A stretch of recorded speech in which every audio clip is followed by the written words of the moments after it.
구독, 좋아요. 습니다. 3부 시작합니다. 원영섭 변호사님 나오셨습니다. 어서 오십시오. 예, 원영섭 변호사입니다. 예. 자, 박상용 검사 이 국회에서 선서 거부 문제가 하나 논란이 됐는데 어제 법무부가 박상용 검사에 대해서 직무집행 정지 조치를 했지 않습니까? 예, 그렇습니다. 예. 상황은 어떤 차원에서 보세요? 원래 이 쌍방울 대북 송금 사건이 처음부터 불거질 때 그때도 그 이재명에 대해서 굉장히 그 사법 리스크가 많이 그 논의되고 있는 와중에서도 이것이 가지고 있는 파괴력이 굉장히 클 거다라고 하는 그런 평가가 굉장히 많았습니다. 예. 왜냐하면 이거는 뭐 한마디로 이적행위이자 간첩행위지 않습니까? 근데 그 이적행위이자 간첩행위를 민주당의 대권주자가 했다는 거고, 그리고 관련해서 그 김성태 회장이 굉장히 적극적으로 진술을 하고 있는 과정이었습니다.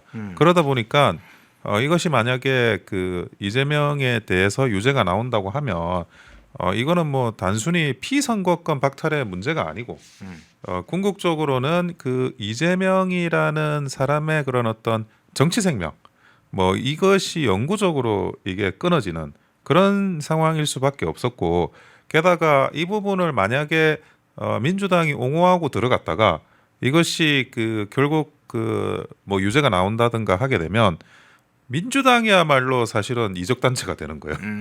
그래서 국민들께 보여지는 이미지라거나 아니면 여러 가지 앞으로의 그 당시 앞으로의 어떤 정치적인 포석과 관련해서 이 쌍방울 대북 송금 사건이 가지고 있는 파괴력이 굉장히 컸었습니다. 그런데 그것이 이제 뭐 차례차례 유죄가 나오지 않습니까? 네. 김성태 회장도 유죄가 나오고 이화영 부지사도 유죄가 나왔기 때문에 이제 그 이재명에 대한 그런 재판이나 유죄나 이런 것들이 사실 눈앞에 있는 상황이었죠. 그래서 어떻게든 관련한 사건 여러 가지 있는 사건 사법 리스크 중에 이 사건만큼은 어떻게든 공소취소를 좀 하려고 하는 그런 생각이 굉장히 강할 겁니다. 특히나 대장동이나 뭐 이런 사건들에 관련해 가지고는 공범과의 그런 판단에 있어 가지고 이재명이 좀 자기가 뭐랄까 방어가 좀 될 만한 그런 일부 논리들이 나오긴 해요. 물론 또 반대 논리들도 나오긴 했었지만, 근데 쌍방울만큼은 공범의 판결이 이미 이화영 부지 사건은 확정이 됐고, 뭐 김성태도 마찬가지지만 그것이 경기도지사의 어떤 행정 업무였다는 점에서 그 어떤 화살표가 전부 지금 그 이재명을 향해 가고 있습니다. 그래서 자기들이 공소 취소를 하려고 한다 그러면 딱 한 건을 공소 취소해야 된다 그러면 저는 민주당은 이 쌍방울 사건이라고 생각하고 있을 것 같아요. 그래서 지금 이 부분에 대한 최대한의 집중을 하고 있고, 거기에 핵심이 이제 박상용 검사이기 때문에 박상용 검사를 어떻게든 마치 굉장히 그 부정한 그런 존재로 만들려고 하는 그런 빌드업, 이미지상의 빌드업이 시작이 된 거다. 그렇게 보여진다는 거죠. 예. 자, 중간에 한번 단독 보도 나온 거 소개만 하고 좀 넘어가겠습니다. 국민의힘의 국조특위에서 현재 조작개소 국조특위가 진행되고 있죠. 국회 차원에서 여야가 뭐 반대를 했지만 어쨌든 진행은 되고 있습니다. 국민의힘 그런데 국조특위 위원들 중심으로 해서 국조특위가 박상용 검사만 따로 불러서 단독 청문회를 하는 부분을 지금 검토를 하고 있다고 그래요. 단독 청문회 한번 진행되면 그거 재밌을 것 같아요. 좀 더 지금 띄워놨네요. 국힘 국조특위 박상용 검사 불러 단독 청문회. 사실은 워낙 지금 국정조사 그 특위에서는 제대로 이야기를 아예 못하게 하잖아요. 그렇습니다. 예. 단독 청문회를 하면 좀 제대로 여러 이야기가 나올 수 있을까요? 어떻게 보세요? 예, 그렇습니다. 지금 그 박상용 검사가 할 이야기가 굉장히 많을 거라고 저는 생각이 들어요. 네. 수사 관련해 가지고 본인이 했던 경험도 많고, 그리고 뭐 제가 그 여러 가지 뭐 기사를 이렇게 본다 하더라도 박상용 검사가 자기가 그 해명하고 설명해야 될 내용들에 대해서 답답해하는 모습도 많고, 그런 부분들을 국민의힘에서 따로 기회를 준다 그러면 오히려 그 부분은 굉장히 큰 어떤 여론이나 그런 진행이나 이런 거에 긍정적인 영향을 미칠 수 있는 그런 사안이라고 보여집니다. 네.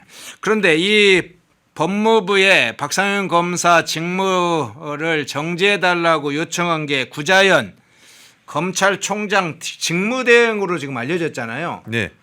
다른 사람도 아니고 검찰총장의 직무대행, 현재 검찰에 총장이 없으니까 공백인 상태에서 구자연 이 직무대행이 대행을 한 건데, 자, 차기 총장 임명을 앞두고 있습니다.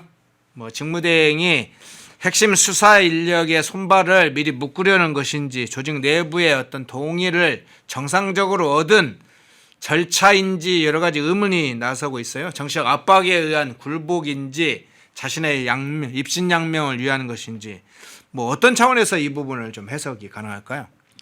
참, 뭐 여러 가지 답답한데 예. 검찰이라는 조직이 이렇게까지 무너졌나 하는 생각이 많이 듭니다.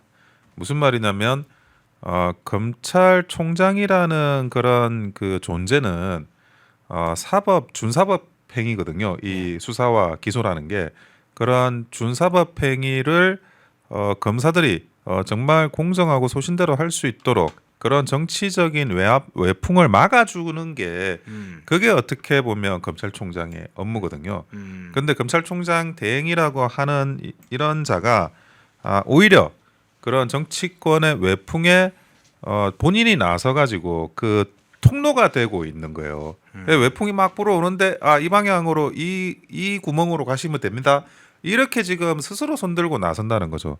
그러니까 우리가 검사징계법 8조 3항을 보면 검찰총장은 해임 면직 또는 정직 사유에 해당한다고 인정되는 사유로 조사 중인 검사에 대하여 징계 청구가 예상되고 그 검사가 직무집행을 계속하는 것이 현저하게 부적절하다고 인정되는 경우에 법무부 장관에게 그 검사의 직무집행을 정지하도록 명하여 줄 것을 요청할 수 있다라고 돼 있는 거거든요. 그러니까 검찰총장이 요청하지 않으면 일단 이 절차가 진행은 안 돼요. 그것은 검찰총장이 스스로 판단해서 해라. 그게 아니라 뭐 외부에서 뭐 법무부 장관이나 뭐 다른 어떤 이런 상황에서 그거를 하지 말고, 법무부 장관 물론 징계를 할 수는 있습니다. 과거에 윤석열 대통령을 추미애 법무부 장관이 징계하기도 했었으니까. 그런데 그것은 별도의 제도고 이것은 이제 그 검찰총장이 스스로 한다는 면에서 이것이 정말 이 검찰 내부가 완전히 기강도 무너지고, 그리고 어떤 수사를 어떤 그 검사가 소신을 가지고 할 수 있겠느냐. 저는 그 소신도 스스로 검사의 손으로 내팽겨치는 거다. 그렇게 이제 생각이 든다는 거죠. 그래서 조직 내부에서 어떤 그런 동지의식이 파괴되면서 일어나는 그런 행위가 있었을 때 그 조직이 무너집니다. 제가 뭐 박근혜 대통령 탄핵 때도 뭐 그때도 저는 원해지만 뭐 계속 반대를 하고, 이번 윤석열 대통령 탄핵 때도 반대를 하는 그런 이유가 결국에는 국민의힘, 그때는 이제 새누리당 내부에서 이 그 탄핵을 찬성하는 그 의석이 있기 때문에, 국회의원들이 있기 때문에 이게 붕괴되는 거거든요. 그러면 어떤 현상이 일어나냐면 내부가 거북이 등짝처럼 갈라져 버려요. 분열이 돼요. 박통 때도 마찬가지고 지금 윤통 탄핵 때도 마찬가지고, 지금 어떻게 수습을 할 수 없을 정도로 분열이 돼가지고 그 조직의 기능이 사실 제대로 구현이 안 될 정도로 이렇게 가는 거거든요. 그래서 그런 것들을 무려 검찰총장 대행이라고 하는 사람이, 이분이 지금 박상현 검사 부부장 검사밖에 안 됩니다. 부부장 검사 정도를 자기가 외풍을 막아줄 수 없어가지고 징계를 자기가 요청한다라는 건 있을 수 없는 행위죠. 과거에 윤통 같은 경우에는 자기가 검찰총장이었잖아요. 검찰총장이 법무부 장관하고 어쨌든 싸운 거니까 이거는 뭐 자기가 직무집행 당하더라도 자기가 소신을 지킨 그런 행위가 있었고, 그것은 뭐 그것이 또 국민들이 평가받아 가지고 이런 그 나중에 뭐 대통령까지 되시는 뭐 그런 상황이 되지 않았습니까? 근데 이거는 조직 내부에 어떤 최소한의 그런 조직의 기강, 이거를 지금 현재 수장이라고 할 수 있는 검찰총장 대행이 스스로 내팽개쳤다는 점에서 뭐 이제 검찰 조직의 희망을 볼 수 있을까? 우리가 검찰이 어떻게든 잘해야 되고 바뀌어야 되고 나쁜 놈 때려잡아야 되고 범죄자들 잘 수사해야 되고 이런 말을 한다라는 게 무슨 의미가 있나 싶을 정도로 굉장히 허탈하고 실망스럽습니다. 예. 자, 정성호 관련된 부분을 좀 한 가지로 마지막 여쭤볼게요. 이게 아직 공개적으로 비위 사실이 박상현 검사 관련해서 비위 사실이 확정된 것도 없고 확인된 것도 아직 없습니다. 서울 고검의 TF도 감찰을 했다고 하는데 진행 중인 상태인데 그 과정에서 지금 직무집행 정지를 지금 시행한 상황인데 정성호 장관 뭐 장관의 권한이 있을 수 있습니다만은 이렇게 주관적 판단만으로 직무를 정지하는 것이 뭐 무죄 추정의 원칙이든 공무원 어떤 관련된 사항에 관한 기본적 원칙이든 검찰의 중립성 훼손의 문제이든 이 정성호 장관이 이런 결정을 하게 되는 것에 대한 문제는 어떻게 보세요? 우리가 지금 그 술판 해유라고 연어 술판 해유라고 하지 않습니까? 예. 근데 이 연어 술판 해유가 그 전부터 그러니까 그 이화영 그 전 부지사가 1심 재판 받을 때부터 주장을 했어요. 근데 이미 거기에 대해서 1심에서도 재판부는 그것은 뭐 경험칙상 믿기가 어렵고 근거가 없다라고 1심에서 판결을 했고 2심에서 또 주장하는데 2심 재판부도 아니 그 이화영의 그런 진술이 굉장히 지금 일관되지 못하고 엇갈린다. 그래서 믿기 어렵다라고 그때도 배척당했어요. 그리고 3심에서도 그게 확정이 되고 그러니까 지금 연어 술판 이 그 정황이나 뭐 이런 것들이 주장을 많이 하는데 민주당에서 그것이 그러면 사법부의 판단을 받아본 적이 없는 거냐? 그렇지 않다니까요. 1심, 2심, 3심 다 그런 사항 없다라고 지금 판정이 내려진 겁니다.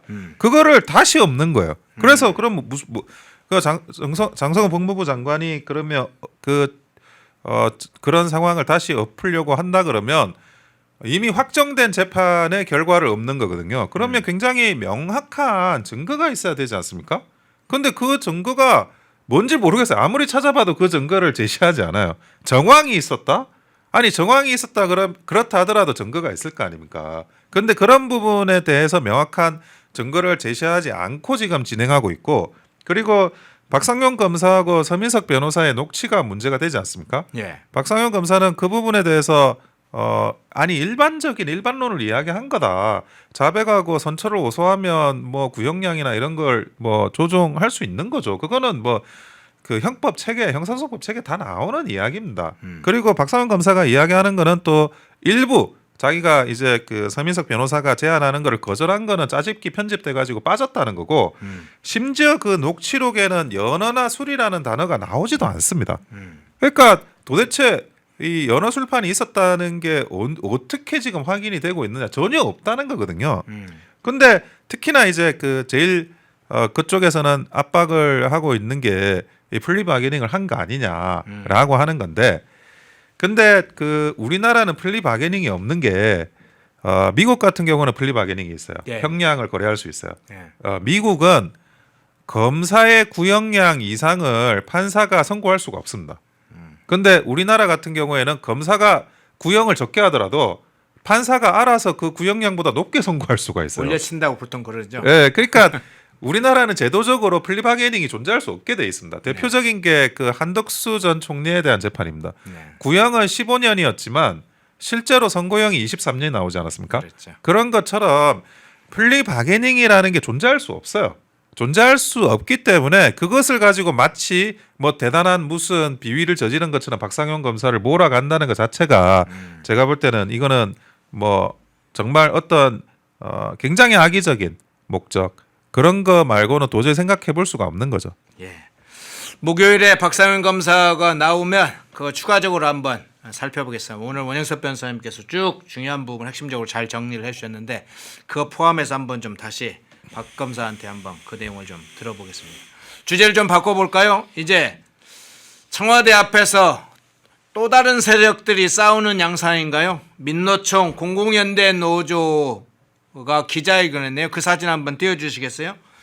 자, 노란봉투법 시행 직후에 수백 곳에서 지금 합창업체 노조가 원청을 상대로 해서 직접 교섭을 하겠다. 기업들이 지금 비상이 걸렸습니다. 난리예요. 교섭 쓰나미라고도 얘기하죠. 교섭 쓰나미.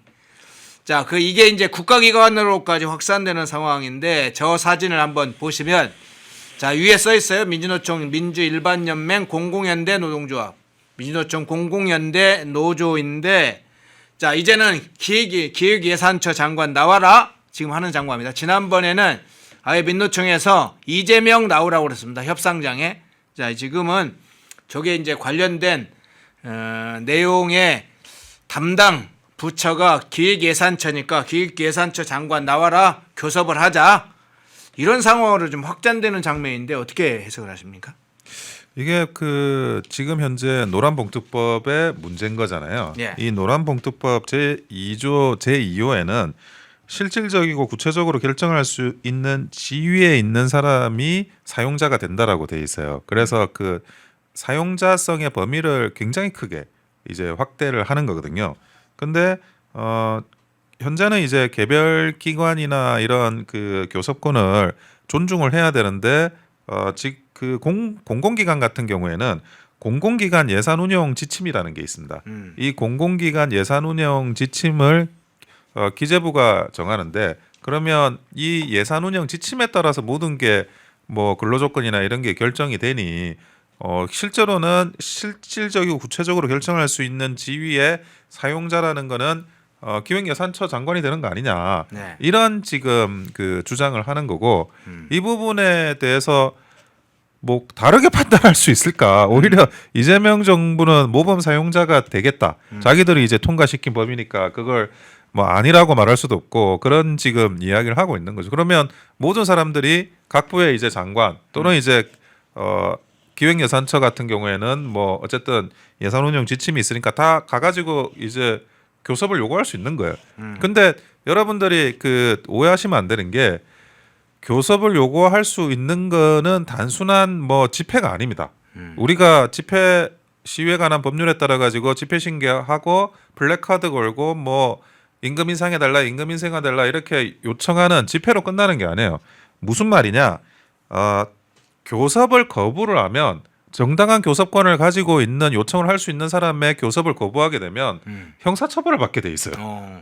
그러니까 기획예산처 장관이 만약에 이 사람들의 그런 교섭을 무시하거나 불성실하게 응대하거나 이러면 그 근로자들이 형사 고발을 할 수가 있습니다.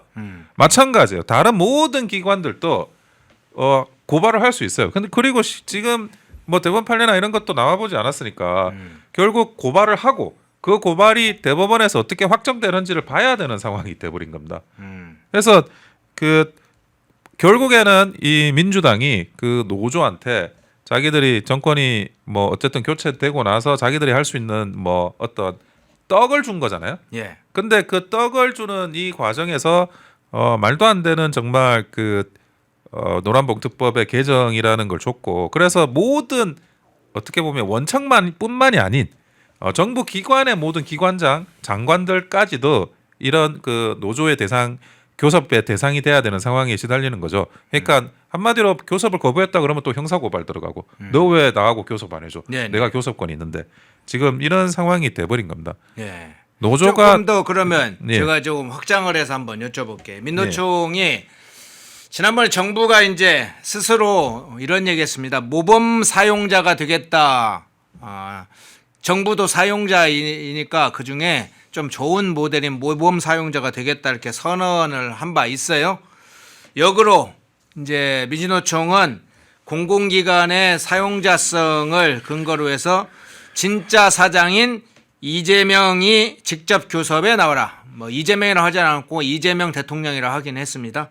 진짜 사장인 이재명 대통령이 직접 교섭에 나오라 이렇게 정부를 압박을 했는데 제가 질문을 드리고 싶은 건 지금 이제 하청에서 원청과의 교섭이 이루어지는데 그 교섭의 대상자만 문제가 아니라 교섭의 내용을 보면 점차 이제 기업이 고유하게 판단했던 구조적 문제나 인사 문제나 또는 미래 사업 관련된 문제나 무슨 최근에 왜 현대 관련된 내용 중에는 로봇 관련된 내용도 이제 뭐 새롭게 생산실에 투입하는 걸 전면적으로 막겠다고 민노총이 선언한 바도 있잖아요.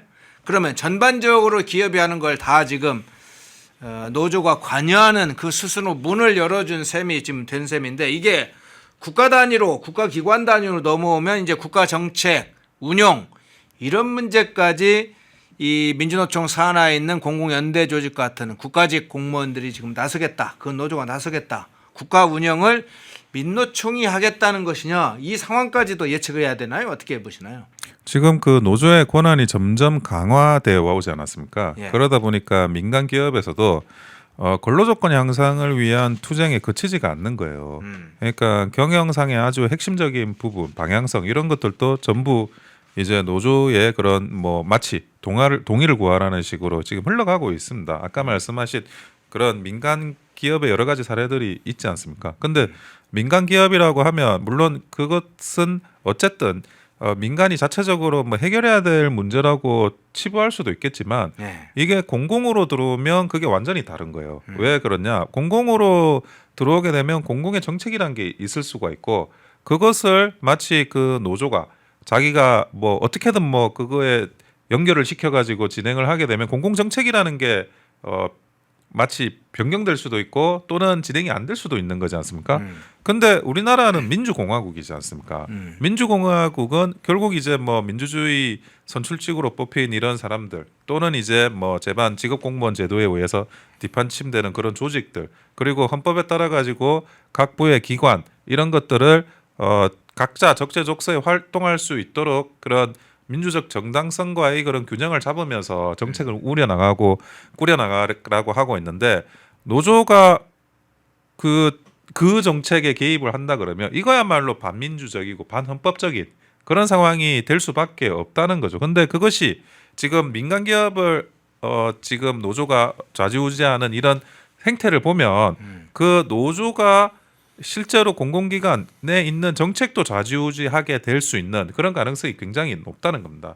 그리고 근본적으로 이게 저는 노란봉투법을 계속 반대하고 이 노란봉투법을 결국 그 노조라는 어떤 특권 계급을 만들어주는 그런 상황이 되고 모든 어떤 법의 안정성 그런 체계를 다 무너뜨리는 지금 결과가 되는 거거든요. 그래서 언젠가 국민의힘이 뭐 이번 총선에서 승리하거나 아니면 또 뭐 정권을 가져온다 그러면 이런 그 이재명이 해놨던 많은 개악스러운 법률들이 있어요. 네네. 이런 것들을 전부 원점으로 되돌려 놔야 되는 그런 상황이라고 보여집니다. 예.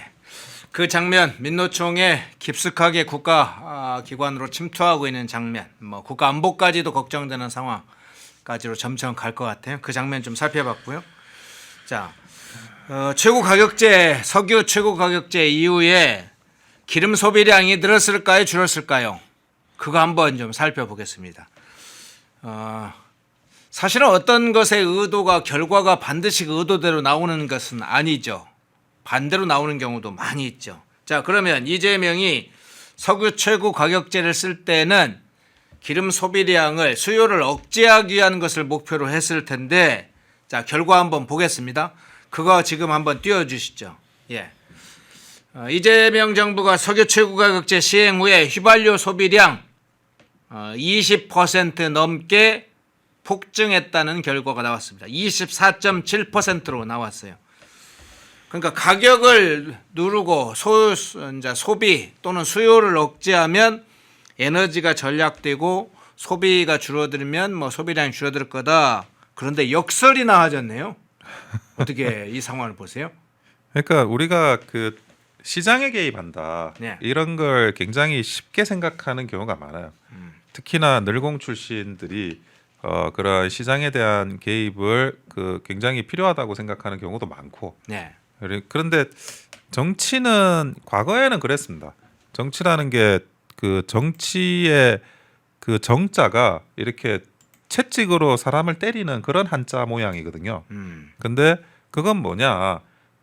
그 백성들을 대할 때 너희들은 이제 잘못하는 거니까 채찍으로 때려가지고 그걸 교정하겠다라는 거예요. 예. 그게 원래 정치의 고대부터 내려온 모습입니다. 근데 자유민주주의는 뭐냐면 아니 자기 마음대로 하겠다고 하는데 왜 그게 자유라는 거는 고대의 정치적인 그 관점으로 본다 그러면 그거야말로 반란이고 내란이죠. 자유를 주장한다는 것 자체가. 근데 나중에 보니까 스스로 자유롭게 하는 그 선택과 결정과 행동이 결국 인류를 번영하게 만든다라고 하는 완전히 이게 발상의 전환을 하는 거거든요. 예. 그 정도 이거는 알파와 오메가를 오메가에서 알파로 바꾸는 정도의 발상의 전환을 한 게 자유민주주의고 그것이 전 세계를 휩쓰는 그런 주의이자 우리나라의 헌법 이념입니다. 근데 이 자유라는 거를 이 자유라는 것 자체가 실제로 시장하고 동의어예요. 자유는 선택을 하고 선택을 한다는 거는 반대쪽에서는 경쟁을 하는 거죠. 선택과 경쟁이 무한대로 일어나는 그 판이 어디냐? 그게 시장입니다. 그러니까 자유와 시장은 동의어인데 이 시장에 개입한다는 거는 자유를 억누르는 거고 그러면 자유를 억누르면 억누르는 자유에 맞춰 가지고 공익적인 목적이 달성이 되느냐? 우리가 부동산 한번 생각을 해보자고요. 저는 저번 시간에도 지금 그 양도세 중과라든지 아니면 토지거래 허가제가 이 눌림목만 만들고 지금 부동산 가격을 훨씬 더 왜곡시키고 자극하고 있다라고 설명을 드린 적이 있는데 마찬가지로 부동산도 인위적으로 가격을 누르려고 한 과거에 이제 노무현, 문재인 그리고 지금 이제 이재명입니다. 이것이 과연 부동산 가격을 잡을 수 있을까요?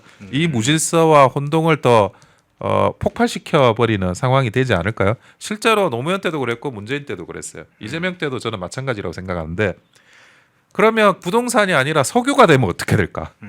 지금 석유를 어떻게든 뭔가 이런 그 채찍을 들어가지고 백성들을 등을 때리는 채찍질을 하는 그 하나가 들어오니까 그러면 이 그리고 나서 이후의 시장의 상황은 국민들의 상황은 정책의 상황은 우리가 원하는 대로 가고 있느냐? 가고 있지가 않다는 겁니다. 이게 지금 사재기도 많이 하고 있고 제가 일부 들어보니까 민영 주유소 같은 경우에는 이제 그 도저히 감당할 수가 없는 상황까지 가는 거고 그리고 직영 주유소는 어쨌든 뭐 손해를 그 정유회사가 감당하는 거니까 그런 상태로 지금 되고 있어요. 그러니까 그러면 다 사람들이 그 직영 주유소 같은 데 가가지고 조금 더 이렇게 충분히 그 주유를 하는 식으로 과주유 현상이 지금 일어나고 있는 거거든요. 그래서 우리가 지금 가지고 있는 이 시장의 상황이 벌써부터 왜곡되고 있다. 최고 가격제라든지 뭐 이런 것들이 저는 차라리 그 유가가 올라가면 소매점 유가도 올라가면 자연스럽게 시민들이 내가 그 차는 좀 덜 타고 대중교통을 이용하겠다. 그렇게 선택할 수 있다고 보거든요. 근데 최고 가격제를 해버리니까 이거는 뭐 거기서 발생하는 조그만 틈으로 모두가 몰려드는 거예요. 이게 그 질서가 다 왜곡이 되고 도대체 이게 원했던 효과는 무엇이며 실제로 유가 휘발유 소비량이 더 폭증을 했어요. 예. 그러니까 앞으로 이거 지금이라도 넣어놔야 된다. 거득. 그러면서 왜냐하면 이 그 최고가격제나 이런 것들이 또 어떤 왜곡을 또 만들어낼지 모르니까 지금이라도 넣어놓자 가지고 더 많이 그 휘발유를 소비하고 있습니다. 차라리 가격을 그냥 오르면 오른 대로 어느 정도 봤으면 그것이 소비의 절약으로 좀 이어졌을 텐데 그래서 시장이라는 게 우리가 생각하는 것보다 훨씬 그 많은 문제를 해결할 수 있는 장치입니다. 그리고 기본적으로 보수의 민의, 우파의 민의는 시장에 있어요.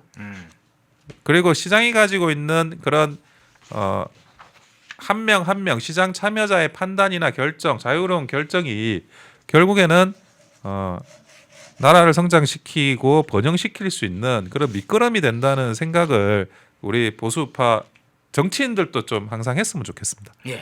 자, 한 가지만 좀 더 질문을 좀 드릴게요. 이 부분에 관해서요.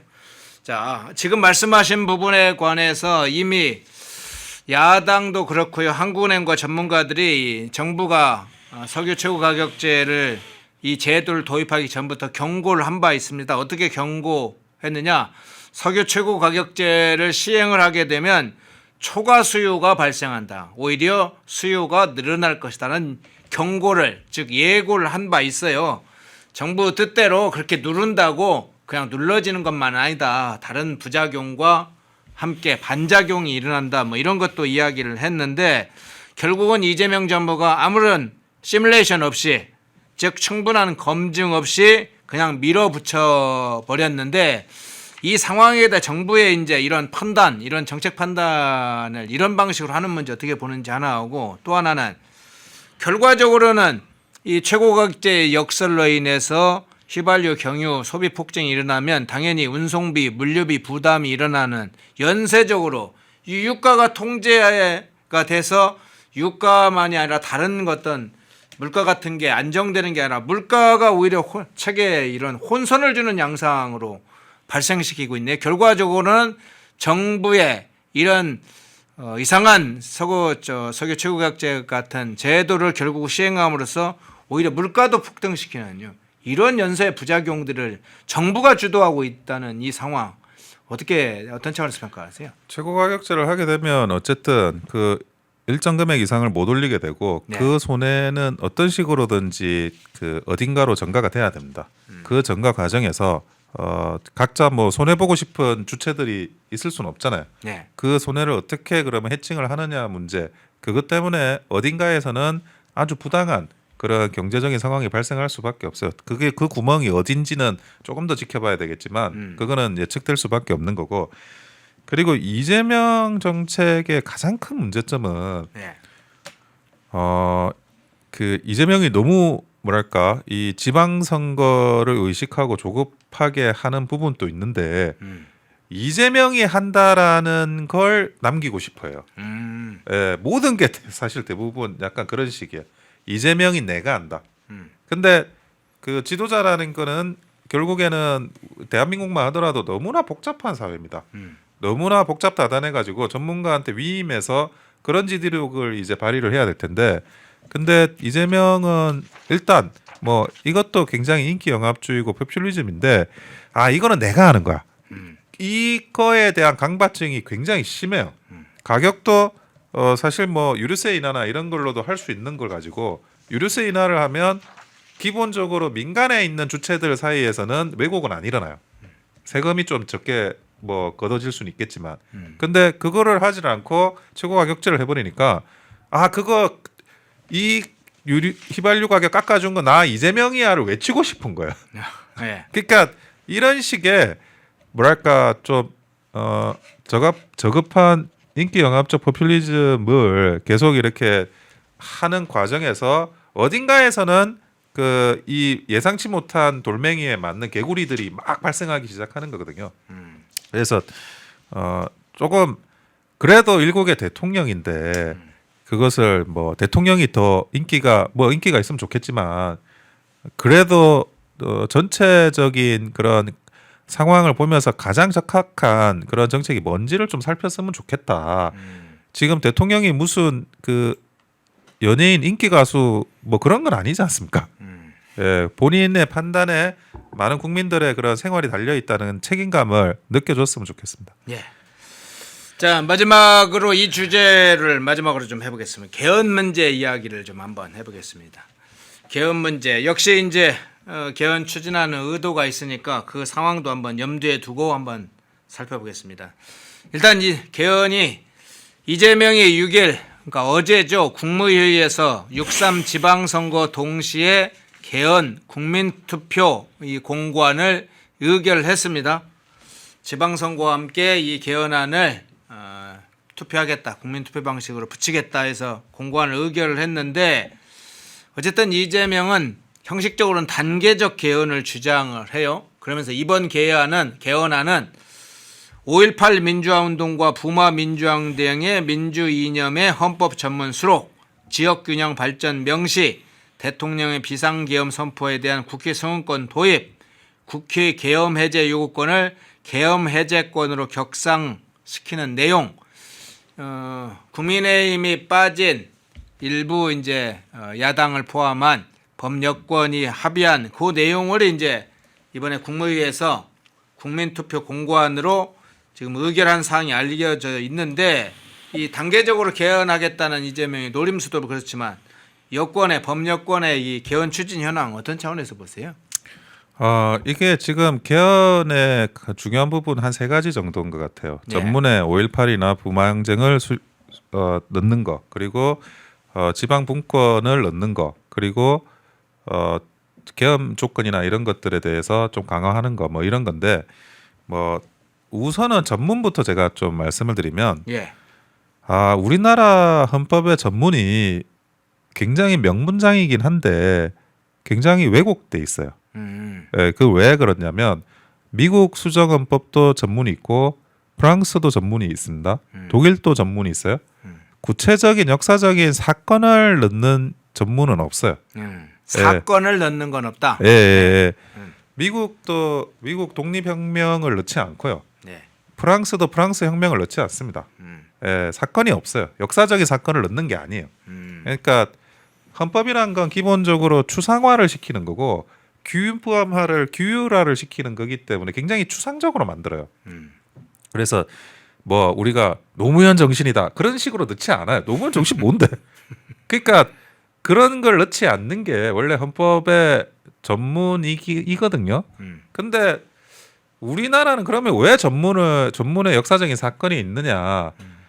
전문에 그 임시정부의 법통을 개정한다라는 내용을 넣어야 했어요. 임시정부의 법통을 개정한다라는 내용을 넣어야 되다 보니까 3.1절이 들어와요. 그래서 역사적인 사건이 그때 들어옵니다. 그러면 임시정부의 법통은 그러면 왜 개정해야 된다고 넣어야 되느냐? 그때는 남한의 단독 정부를 수립하는 과정이었고 북한이 이제 정부를 만든다고 해서 어쩔 수 없이 남한의 단독 정부를 수립했었고 그러면 이게 체제 경쟁이 일어날 가능성이 굉장히 높았어요. 그러니까 북한보다 남한 정부가 더 정통성이 있는 정부라는 거를 어떻게든 그 부분을 부각시키려고 했었던 거예요. 그러니까 우리가 태조 이성계가 조선을 세우고 어떻게 하죠? 본인의 아버지, 할아버지, 증조할아버지 이런 분들을 추증을 해요. 예. 묵조, 인조, 익조, 환조 뭐 이래가지고 아버지, 할아버지, 증조할아버지 이런 사람들이 왕이 될 만한 자질을 갖췄던 사람이고 그래서 내가 왕이 된 거다. 내가 그런 정통성이 있다라고 이렇게 만방에 과시하기 위해서 그 추증을 하는데 그 추증을 노래로 만든 게 육룡이 나르샤예요.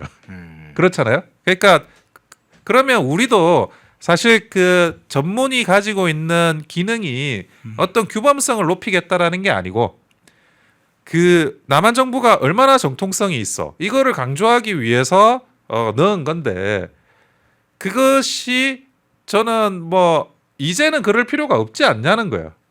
이미 그 북한이 뭐 못 살고 북한이 망한 나라고 북한이라는 나라와 우리가 체제 경쟁을 할 때는 아니잖아요. 네. 어떻게 보면 이 전문의 핵심적인 내용이 너무 이렇게 좀 그 전근대적이고 그런 그 동기에 의해서 우리가 출발을 했다고요. 우리가 정통성이 확실한데 왜 우리의 정통성을 강조해야 되느냐 전문에서 그렇잖아요. 이미 그거는 끝났으니까 더 이상 그 전문에 저는 개인적으로 법조인으로서는 전문도 필요 없다고 보지만 전문에 이런 그 뭐 구체적인 사건을 넣는 거는 이거는 맞지가 않다. 그리고 제가 그렇다 하더라도 그 역사적인 사건의 의미가 적다는 게 아니에요. 우리가 반대로 한번 보자고요. 3.1절에 대한 논쟁이 있나요? 4.19에 대한 논쟁이 있나요? 세레모니는 크게 하죠. 하지만 논쟁하진 않아요. 왜?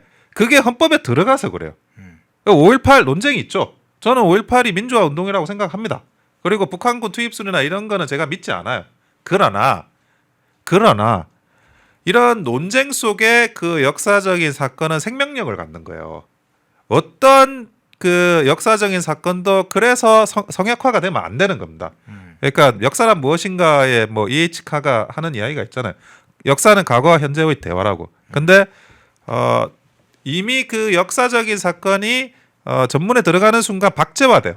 3.1절을 우리가 논쟁하지 않고 4.19를 논쟁하지 않는 거예요. 결론이 났으니까.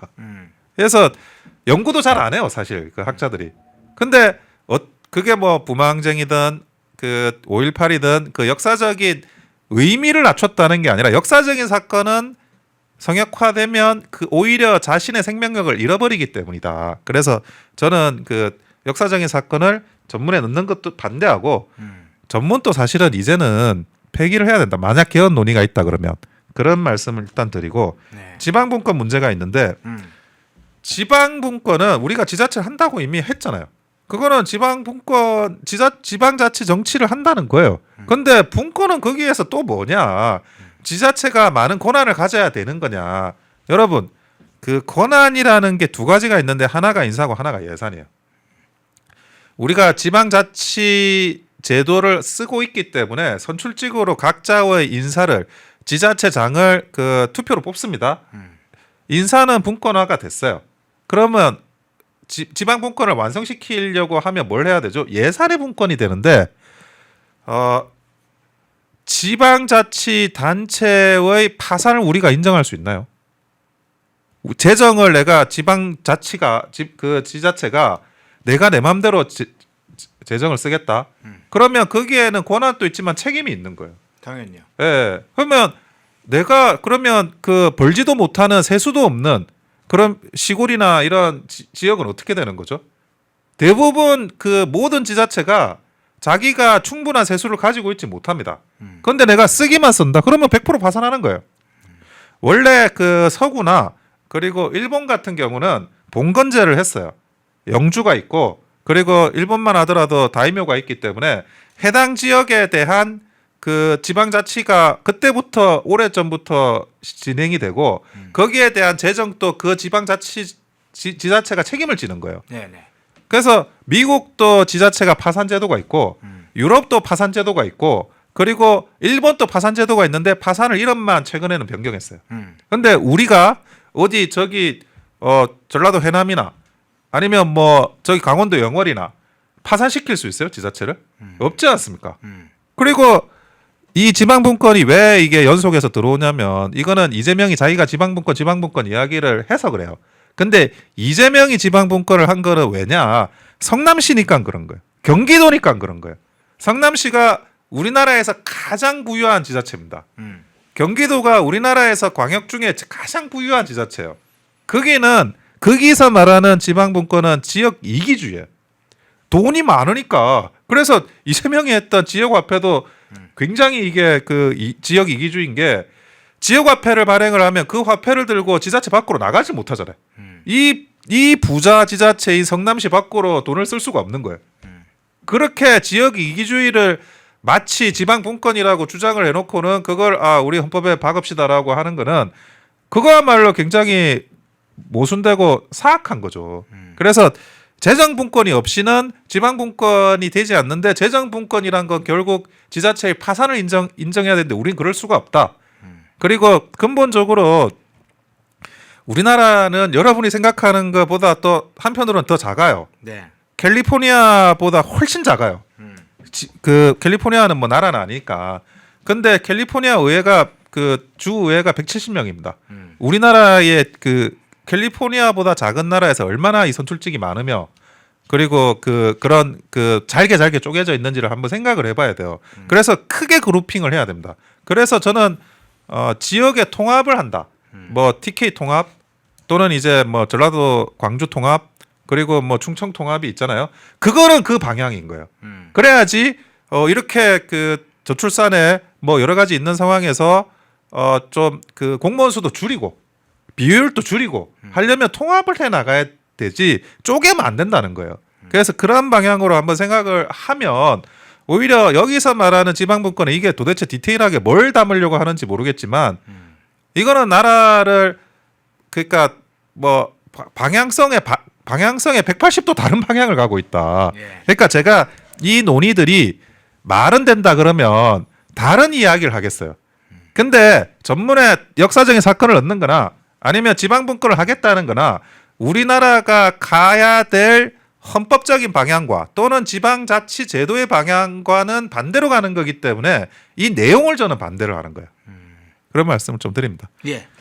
주요한 내용 핵심적으로는 뭐 몇 가지 이번 지금 개헌안으로 나오고 있는 사항들을 좀 정리를 해서 5.18은 논쟁 사안이지 그게 고정화되어 있는 화석의 사안은 아닙니다. 5.18 사안은 여러 가지로 어떤 과정을 통해서 5.18 사태가 일어났는지를 집중적으로 분석하고 그 상황에서 저항과 폭동과 또 진압과 이런 과정은 각각의 성격이 달라요. 한 부분으로만 정리되지 않습니다. 4.3 사태도 마찬가지죠. 양민학살만 있었던 게 아니죠. 양민 학살에도 어떤 양민 학살이 있느냐 하는 것과 폭동, 제주 인민유격대를 중심으로 한 남노당 세력들이 어떻게 폭동을 일으켜서 뭐 이제 여러 가지 역사적 조명이 계속 논쟁 중이고 논쟁을 해야 될 사안이죠. 자, 오늘 좀 길어져서 아마 이 개헌과 관련 자세한 이야기는 조금 어려울 것 같은데 사실은 개헌안을 어떤 개헌안이 좋은가 이런 것도 한번 좀 이야기를 해볼까 했는데 조금 길어져서 이 부분만 마지막 질문을 좀 드릴게요. 그러면 이 시기에 지금 한마디로 경제적으로나 뭐 국제적인 상황이나 이런 걸 고려해 볼 때 굉장한 위기 상황인데 이번 지방선거 때 개헌안을 밀어붙인다. 그 의도가 무엇이냐? 개헌과 반개헌 이런 식의 어떤 구도나 프레임을 짜는 거냐? 이거 하나 어떻게 보시는지 하는 거고 또 하나는 현재 국민의힘 그러니까 뭐 여권에서는 대부분 그리고 개혁신당도 찬성하는 걸로 지금 알려져 있으니까 범여권과 개혁신당 다 찬성하는 걸로 보고 현재 국민의힘만 보면 현재까지는 김용태 의원을 제외하고는 국민의힘 내 개헌안 찬성 기류가 아직까지는 조금 드물다. 찬성하는 것 뭐 조금 적다. 뭐 이렇게는 알려져 있는데 지금 앞서 얘기했던 그 구도나 프레임 문제와 함께 실제로 개헌안 통과 여부 문제 그건 어떻게 보세요? 실제로 개헌안이 통과가 되려면 국민의힘에 반대하면 통과되지는 않습니다. 예. 제가 말씀드리는 거는 의석수 문제는 아니에요. 의석수는 저는 배신자도 나올 수 있다고 봐요. 예. 3분의 1을 통과할 수 있는데 헌법에서 그 국회의원 선거권을 가진 사람의 절반 이상이 과반수가 투표를 해야 됩니다. 그러니까 그 개헌안에 대해서 투표를 포기를 하시면 저희 국민의힘을 지지하시는 분들이 그것이 개헌안을 부결시킬 수 있는 방법이에요. 그리고 보통 이제 지방선거 투표율이 50% 조금 넘는데 그러니까 투표 개헌안에 대한 투표만 보이콧을 하면 그거는 국민들께서 얼마든지 저지가 가능하다는 말씀을 드리고 당연히 이 개헌안은 지방선거용 선거 전략입니다. 그래서 그 선거 전략에 대해서 그 정쟁적으로 지방선거용 목적으로 사용되고 있다라는 거. 그리고 사실 이재명이 뭐 이런 부분에 대해서 이야기를 한 건 맞아요. 그러니까 자기 공약으로. 그러니까 공약도 이행하면서 지방선거 전략으로 쓰면서 사실 그 일석이조의 그런 공약법을 하는 거죠. 그러니까 개헌안이 부결되면 난 하려고 했는데 안 됐던 거다. 그렇게 이제 하려고 하는 건데 일단은 뭐 그런 의도와 상관없이 그런 여러분들이 그 개헌안에 대해서 투표를 보이콧하는 방법으로 보이콧이 가능하다라는 말씀을 드리고 그리고 당 내에서 이런 부분에 대해서 깊은 이해가 없이 이 개헌에 대해서 찬성하는 의원이 나온다는 것은 이게 굉장히 불행한 일입니다. 그리고 국민의힘이라는 현역 의원들의 어떤 그런 조직이 과연 정상적으로 작동하느냐. 근데 뭐 극히 일부의 의원 말고는 다 반대하는 걸로 그렇게 언론에 나오더라고요. 그래서 대부분의 그런 의원들께서는 어느 정도 기본적인 상식을 가지고 저는 대응을 하고 있다고 생각이 들고 다만 개헌안에 대한 그 국민의힘의 개헌안이 있어야 될 필요는 있어요. 예, 그렇죠. 예. 그러니까 그건 아니야라고 말하는 게 아니라 그건 아니고 이렇게 해야 돼라는 그 개헌안. 그래서 그런 개헌안을 언젠가는 만들어서 우리가 국민들께 우리는 세상을 이렇게 바꿔보고 싶습니다라고 하는 그런 우리의 개헌안이 시간을 걸린다고 하더라도 또 국회의원들이 이렇게 노력해서 만들어 나갔으면 하는 바람이 있습니다. 예, 오늘 그 얘기 좀 일부 이야기하려고 했는데 이제 국민의힘이 아직 개헌안을 마련하고 있지는 못하지만 한번 내부적으로 한번 국민의힘 또는 보수 진영 차원의 개헌안은 어떤 내용이 기본 원칙과 방향 또 구성은 어떻게 있을지 한번 나누는데 다음 기회에 한번 그 부분을 살펴보도록 하겠습니다. 예, 오늘 개헌 문제까지 한번 다뤄봤습니다. 3부 원영섭 변호사님이었습니다. 고맙습니다. 예, 감사합니다. 인터넷 바꿔야 되는데 어떡할 거야? 다 똑같은데 아무 데서나 바꿔. 인터넷 아무 데서나 바꾸지 마. 제대로 찾아봤어야지. 어디서 바꿔야 되는데? 비교원이 답이었어. 인터넷을 바꾸시려는 분들에게 좋은 인터넷 업체 소개해드리겠습니다. 비교원이라는 업체입니다. 현금 혜택은 올리고 인터넷 요금은 내려간다고 합니다. 인터넷 TV 신규 가입 시 최대 48만 원, 휴대폰 최대 50만 원, 정수기 렌탈 시 최대 30만 원으로 최대 128만 원 혜택을 받을 수 있습니다. 인터넷 가입과 동시에 사용하시던 휴대폰 그대로 통신사만 변경해도 30만 원 혜택을 받으실 수 있습니다. 안전문제 관련해서 이 업체 8억 이상의 보증보험도 가입되어 있어 믿을 수 있고요. 23년간 보안사고가 한 건도 없다고 합니다. 또 본인 가입 후에 지인도 가입하면 최대 4만 원 이마트 모바일 상품권을 횟수에 상관없이 무제한 제공한다고 하네요. 화면에 보이시죠? 1670-2571로 연락하셔서 상담 받아보시거나 네이버에 비교원 검색 후 문의 남겨주시면 전화드린다고 합니다. 팁 드립니다. 연락하실 때 펜앤마이크 TV 구독자라고 말씀하시면 비밀 혜택도 있다고 합니다. 구독, 좋아요. 예, 시청하시면서 좋아요 깜빡하신 분들 좀 있으신 것 같아요. 좋아요 꼭 눌러주시면 큰 힘이 됩니다. 자, 3부 시작하겠습니다. 배종찬 인사이트 K 연구소장님 나오셨습니다. 어서 오십시오. 안녕하십니까. 배추도사 배종찬입니다. 예, 집속탄 문제 한번 얘기를 해봅시다. 이름도 참 듣기에도 두려운 이 아주 무서운 이제 무기, 현실의 무기, 저 중동에서 써졌나 뭐 이런 얘기가 있었는데 북한이 단거리 탄도미사일을 쏘았는데 사실은 집속탄 실험이었다. 뭐 이런 얘기가 나오고 있습니다. 그렇습니다. 그러니까 이제 그것도 지금 이재명 대통령은 민간인이 보낸 무인기에 대해서 북한의 뭐 유감, 사과 표명이라고 해야 되나요? 네. 그걸 하는 상황에 북한은 아랑곳하지 않고 미사일 발사 도발을 계속하고 있는데 이 단거리 탄도미사일입니다. 단거리 탄도미사일이라는 건 SRBM, Short Range Ballistic Missile. 그러니까 이제 시험 단계긴 합니다만 실제 이런 시험의 결과를 보면은 대체로 이 단거리이기 때문에 수도권 어디든 빠른 속도로 날아와서 타격을 할 수 있는 무기예요. 예. 엄청난 거죠. 근데 여기에 뭐냐면 탄두, 이 미사일의 머리 부분에 이 탄두를 장착할 수 있습니다. 그러니까 다양한 탄두가 될 수 있습니다. 생화학 무기가 될 수도 있고 또 핵탄두를 달면 이제 핵미사일이 되는 겁니다. 예. 근데 여기에 뭐냐면 집속탄입니다. 집속이니까 뭔가 집중해서 이렇게 싹 담아두고 있다. 집속이죠. 우리가 뭐 단속하다, 뭔가 집속 이렇게 이 꽉 이렇게 밀집되게 뭔가를 실어 놓은 그런 탄두를 발사해서 실험을 한 것인데 이게 뭐냐면은 집속탄이라는 것이 이 탄두 안에 수백 개의 새끼 폭탄이 들어갑니다. 그러니까 이제 이게 이제 날아가서 고고도 위치에서, 그러니까 고고도라는 것은 매우 맞추기가 쉽지가 않아요. 어디로 기동할지도 모르고 또 이것이 이제 이 방향을 또 이렇게 기동을 날아오는 그 타격 미사일을 회피하면서 기동할 수 있는데 그때 그 공중에서 터지면서 이게 수백 발이 나누어져서 날아가요. 그렇기 때문에 첫 번째로는 뭐냐면 요격하기가 매우 힘들다. 사드가 됐든 페이트리어트가 됐든. 그리고 두 번째입니다. 설사 요격한다고 하더라도 이 새끼 폭탄 수백 개가 쏟아져 나오기 때문에 결과적으로는 피해를 입을 수밖에는 없다라는 것이고 그 피해가 어느 정도냐면 실제로 이게 6에서 한 7헥타르 정도 되는데 뭐 농사 짓는 분들은 정확하게 헥타르 정도를 좀 이해를 하실 수가 있습니다만 축구장 10개의 크기입니다.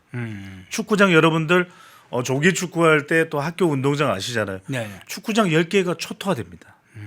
그러니까 매우 심각한 거죠. 만약 이것이 서울 상공에서 터졌다 또는 수도권 인구 밀집 지역에 터졌다 하면 이건 엄청난 피해를 가져옵니다. 실제로 이란이 이 집속탄을 이스라엘로 날려보냈어요. 그랬죠. 그래서 이스라엘이 여러분들이 잘 알고 있는 세계 최고의 방공망 아이언돔입니다. 이걸 뚫어버렸어요. 왜냐하면 위에서 수백 발이 터지니까 막을 수가 없습니다. 그래서 실제로 이스라엘의 경우에도 집 옥상에 있던 노인 부부가 바로 즉사를 합니다. 이 집속탄을 맞아가지고요. 그래서 이 집속탄이 세계 한 100여 개 가까운 국가들은 악마의 무기라고 해서 이 사용을 금지합니다. 왜냐하면 그렇죠. 아무리 전쟁도 좋지만 이건 아니잖아. 살상이 너무 무차별적이죠. 그렇습니다. 이건 네. 아니잖아라는데 북한은 이 협정에 가입을 안 했어요. 그런데 우리도 가입을 안 했습니다. 왜냐하면 우리가 북한이 가입을 안 하는데 우리는 가입할 수가 없죠. 그래서 우리도 가입을 안 한 상태지만 우리는 쓰지 않습니다. 쓰지 않습니다. 그리고 지금 일단 공식적으로는 우리는 만들지조차 않았습니다. 그런데 여러분들이 이걸 아실 거예요. 얼마나 우리 시청자분들 중에서 월남전 경험이 많은지는 모르겠습니다. 아시죠? 이 월남이라는 곳이 말 그대로 정글로 둘러싸인 곳이에요. 베트남 가보신 분들은 알 겁니다. 그래서 그때 이른바 이 나무들이 울창하니까 이 베트콩들을 지하로 숨어드는 베트콩들을 못 잡습니다. 그래서 이른바 여기에 이 다 불태워버리고 이 씨를 말려버리는 정글을 나무들을 그게 네이팜탄죠. 아시잖아요. 그죠? 네, 네. 그게 이른바 말하는 고엽제입니다. 그래서 엄청나게 피해를 입었고 지금도 이 월남전 파병 전사들의 경우에는 고엽제 후유증에 시달리는 사람이 많을 정도거든요. 근데 이 집속탄에는 만약 이 집속탄의 새끼 폭탄이 생화학 무기면은 더 심각한 겁니다. 그리고 이 집속탄의 새끼 폭탄이 말하자면 이건 수백 발의 이 폭탄이 들어가 있는 것입니다만 수십 개의 소형 핵탄두가 들어갈 수도 있어요. 이렇게 되면 축구장 10개 크기가 아니라 축구장 100개 크기, 축구장 1000개 크기의 피해를 입을 수도 있다는 것인데 이걸 여러분들 이란 이야기가 아닙니다. 북한이 실험을 하고 있다는 겁니다. 그런데 여기에 대해서 이재명 대통령은 물론 북한과의 대화를 위해서 뭔가 이재명 대통령이 일종의 상부수를 던진 거겠죠. 네네. 무인기. 그런데 저는 늘 이런 말씀을 드립니다. 문재인 정부 때 이건 짧게 제가 덧붙일게요. 문재인 정부 때 그렇게 북한하고 접촉하고 서로 껴안고 어화둥둥했지만 북한 핵이나 북한 인권이 나아진 게 있습니까? 없죠. 그러면 적어도 대통령이 이렇게 북한과의 대화를 시도한다면 또 통일부 장관이야 뭐 정동영 장관은 어차피 자주파니까 또 이종석 국정원장도 자주파니까 그렇다면 적어도 국방부 장관은 북한의 핵에 대해서 북한의 이런 집속탄에 대해서 규탄해야 되지 않습니까? 그리고 적어도 이런 부분에 대해서 국회 차원에서는 규탄해야 되지 않습니까? 아니 집권 여당의 이 국회의원들은 국민의 대표입니까? 북한의 대표입니까? 아니 그냥 우리가 상식적으로요. 이걸 무슨 뭐 이념 색깔론을 이야기하자는 게 아니라 그런데도 아무런 말이 없습니다. 아까 댓글 중에 집속탄, 집속탄이 뭐 확산탄이라고도 하고 확장탄이라고도 하고 뭐 알기 쉽게 하면 좀 이제 확산탄, 확장탄 이렇게도 불리는데 백열탄과 같냐 이렇게 질문을 해주셨는데 이제 집속탄은 여러 개 지금 설명을 해줬던 집속이기 때문에 여러 개의 소형 폭탄, 새끼 폭탄을 가지고 있는 탄약이라고 보시면 되고 백열탄은 불을 붙이는 물질을 포함해서 목표물을 불태우는 그걸 그렇게 설계된 탄약, 백열탄하고는 좀 다르다 이렇게 이제 이해해 주시면 좋을 것 같고요. 그런데 제가 질문을 하나 추가를 해드리면 네네. 지금 말씀드린 이제 집속탄 또는 확산탄을 북한 자체로도 처음으로 실험한 걸로 지금 알려졌지 않습니까? 여기에다가 단거리 탄도 미사일이에요. 그러면 단거리면 미국을 겨냥한 건 아닐 텐데 그렇죠. 무엇을 위해서 누구를 겨냥한 실험인지 이게 지금 포인트가 또 되지 않습니까? 아니 누구를 위한 실험인지는 뻔한 거 아니겠습니까? 네. 우리가 이 북한은 이미 두 개의 국가로 생각하고 있고 얼마 전에 저 장검철 북한 통일 전선부장도 나왔지 않습니까? 대통령이 무인기 유감 표명하는데도 불구하고 장검철이 뭐라 그럽니까? 우리는 절대 용납하지 않겠수다라고 이야기를 하지 않습니까? 네. 이 이야기는 숏 레인지라고 하는 것은 그리고 대부분의 순항 미사일은 남한을 이 타격 범위로 포함하고 있는 거예요. 그렇지 않다면은 일본인데 여러분 상식으로 생각해 보십시오. 일본의 경우는 물론 우리도 마찬가지입니다. 주한미군도 있지만 근데 일본의 경우에는 일본이 가만히 있겠어요? 만약에 일본의 어느 이 영토 인근이든 영해 인근이든 미사일이 실제로 떨어진다 그러면 미국하고 일본은 가만히 안 있을 거예요. 완전히 그냥 북한을 쑥대밭으로 만들어버리고 지금 그래도 거의 전 세계에서 유일하게 북한하고 열심히 대화하자고 나는 나라는 한 나라밖에 없어요. 대한민국입니다. 그러니까 그 대한민국을 대상으로 해서 계속해서 이제 얼음장을 놓고 있는 거죠. 네. 예. 자, 결과적으로는 그러면 최근에 이재명의 유감, 사과 표명과 함께 이제 미사일이 도발이 계속 이어지고 있다. 더구나 집속탄 실험까지 했다. 그러면 정치적으로는 이렇게 해석이 가능합니까? 한국의 이런 조치에 대해서 북한은 너희들이 그렇게 애를 쓰긴 하는데 헛소리 하지 마. 동상이몽에 빠진 것 같은데 우리는 적국이라고 지금 말씀하신다. 적국으로 두고 있기 때문에 너희들의 그런 조치에 우리가 반응하지 않아. 우리는 집속탄을 실험할 정도야. 뭐 이런 건가요? 자, 이 정말 우리 허앵크께서 중요한 부분을 짚어주셨는데 저도 뭐 민주평통 자문위원을 했기 때문에 그리고 제 주요 전공 분야 중에 하나가 바로 이 남북한 간의 관계입니다. 왜냐하면 제가 여러분들 조금 짧은 배경 설명을 아셔야 이 배추도사가 하는 이야기가 얼마나 설득력이 있는데 제 학부 때의 논문이 김영삼 정부의 대북 정책이고요. 또 석사학위 때의 이 학위 논문이 1990년대의 조중 관계 영어로 논문을 썼습니다. Sino-North Korean Relations를 써서 이제 학위를 받았는데 무슨 말씀드리냐면 간단하게 보시면 돼요. 북한이 지금 요구하고 있는 건 장검철은 다 김정은의 꼬봉 아닙니까? 그러니까 이런 사람들이 김영철도 마찬가지고 다 마찬가지입니다.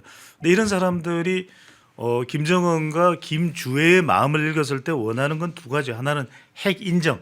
핵 인정 안 하면 절대로 이 사람들 대화할 이유가 없는 거예요. 두 번째는 뭐냐면 체제 인정입니다. 내가 주애를 시켜서 4대 세습을 하든 5대 세습을 하든 남한에서는 까불지 말라고 이거거든요.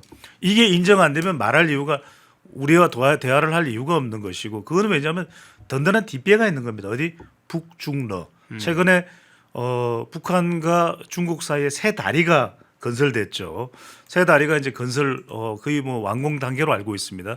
그러면은 그리고 러시아하고는 지금 군대까지 파병해서 뭐 루벌하게 됐든 하여튼 돈까지 받고 있는 사이죠. 네. 그럼 뭐냐 잠수함 기술도 지금 받아들인다고 하고 있는 사이. 그럼 북중러입니다.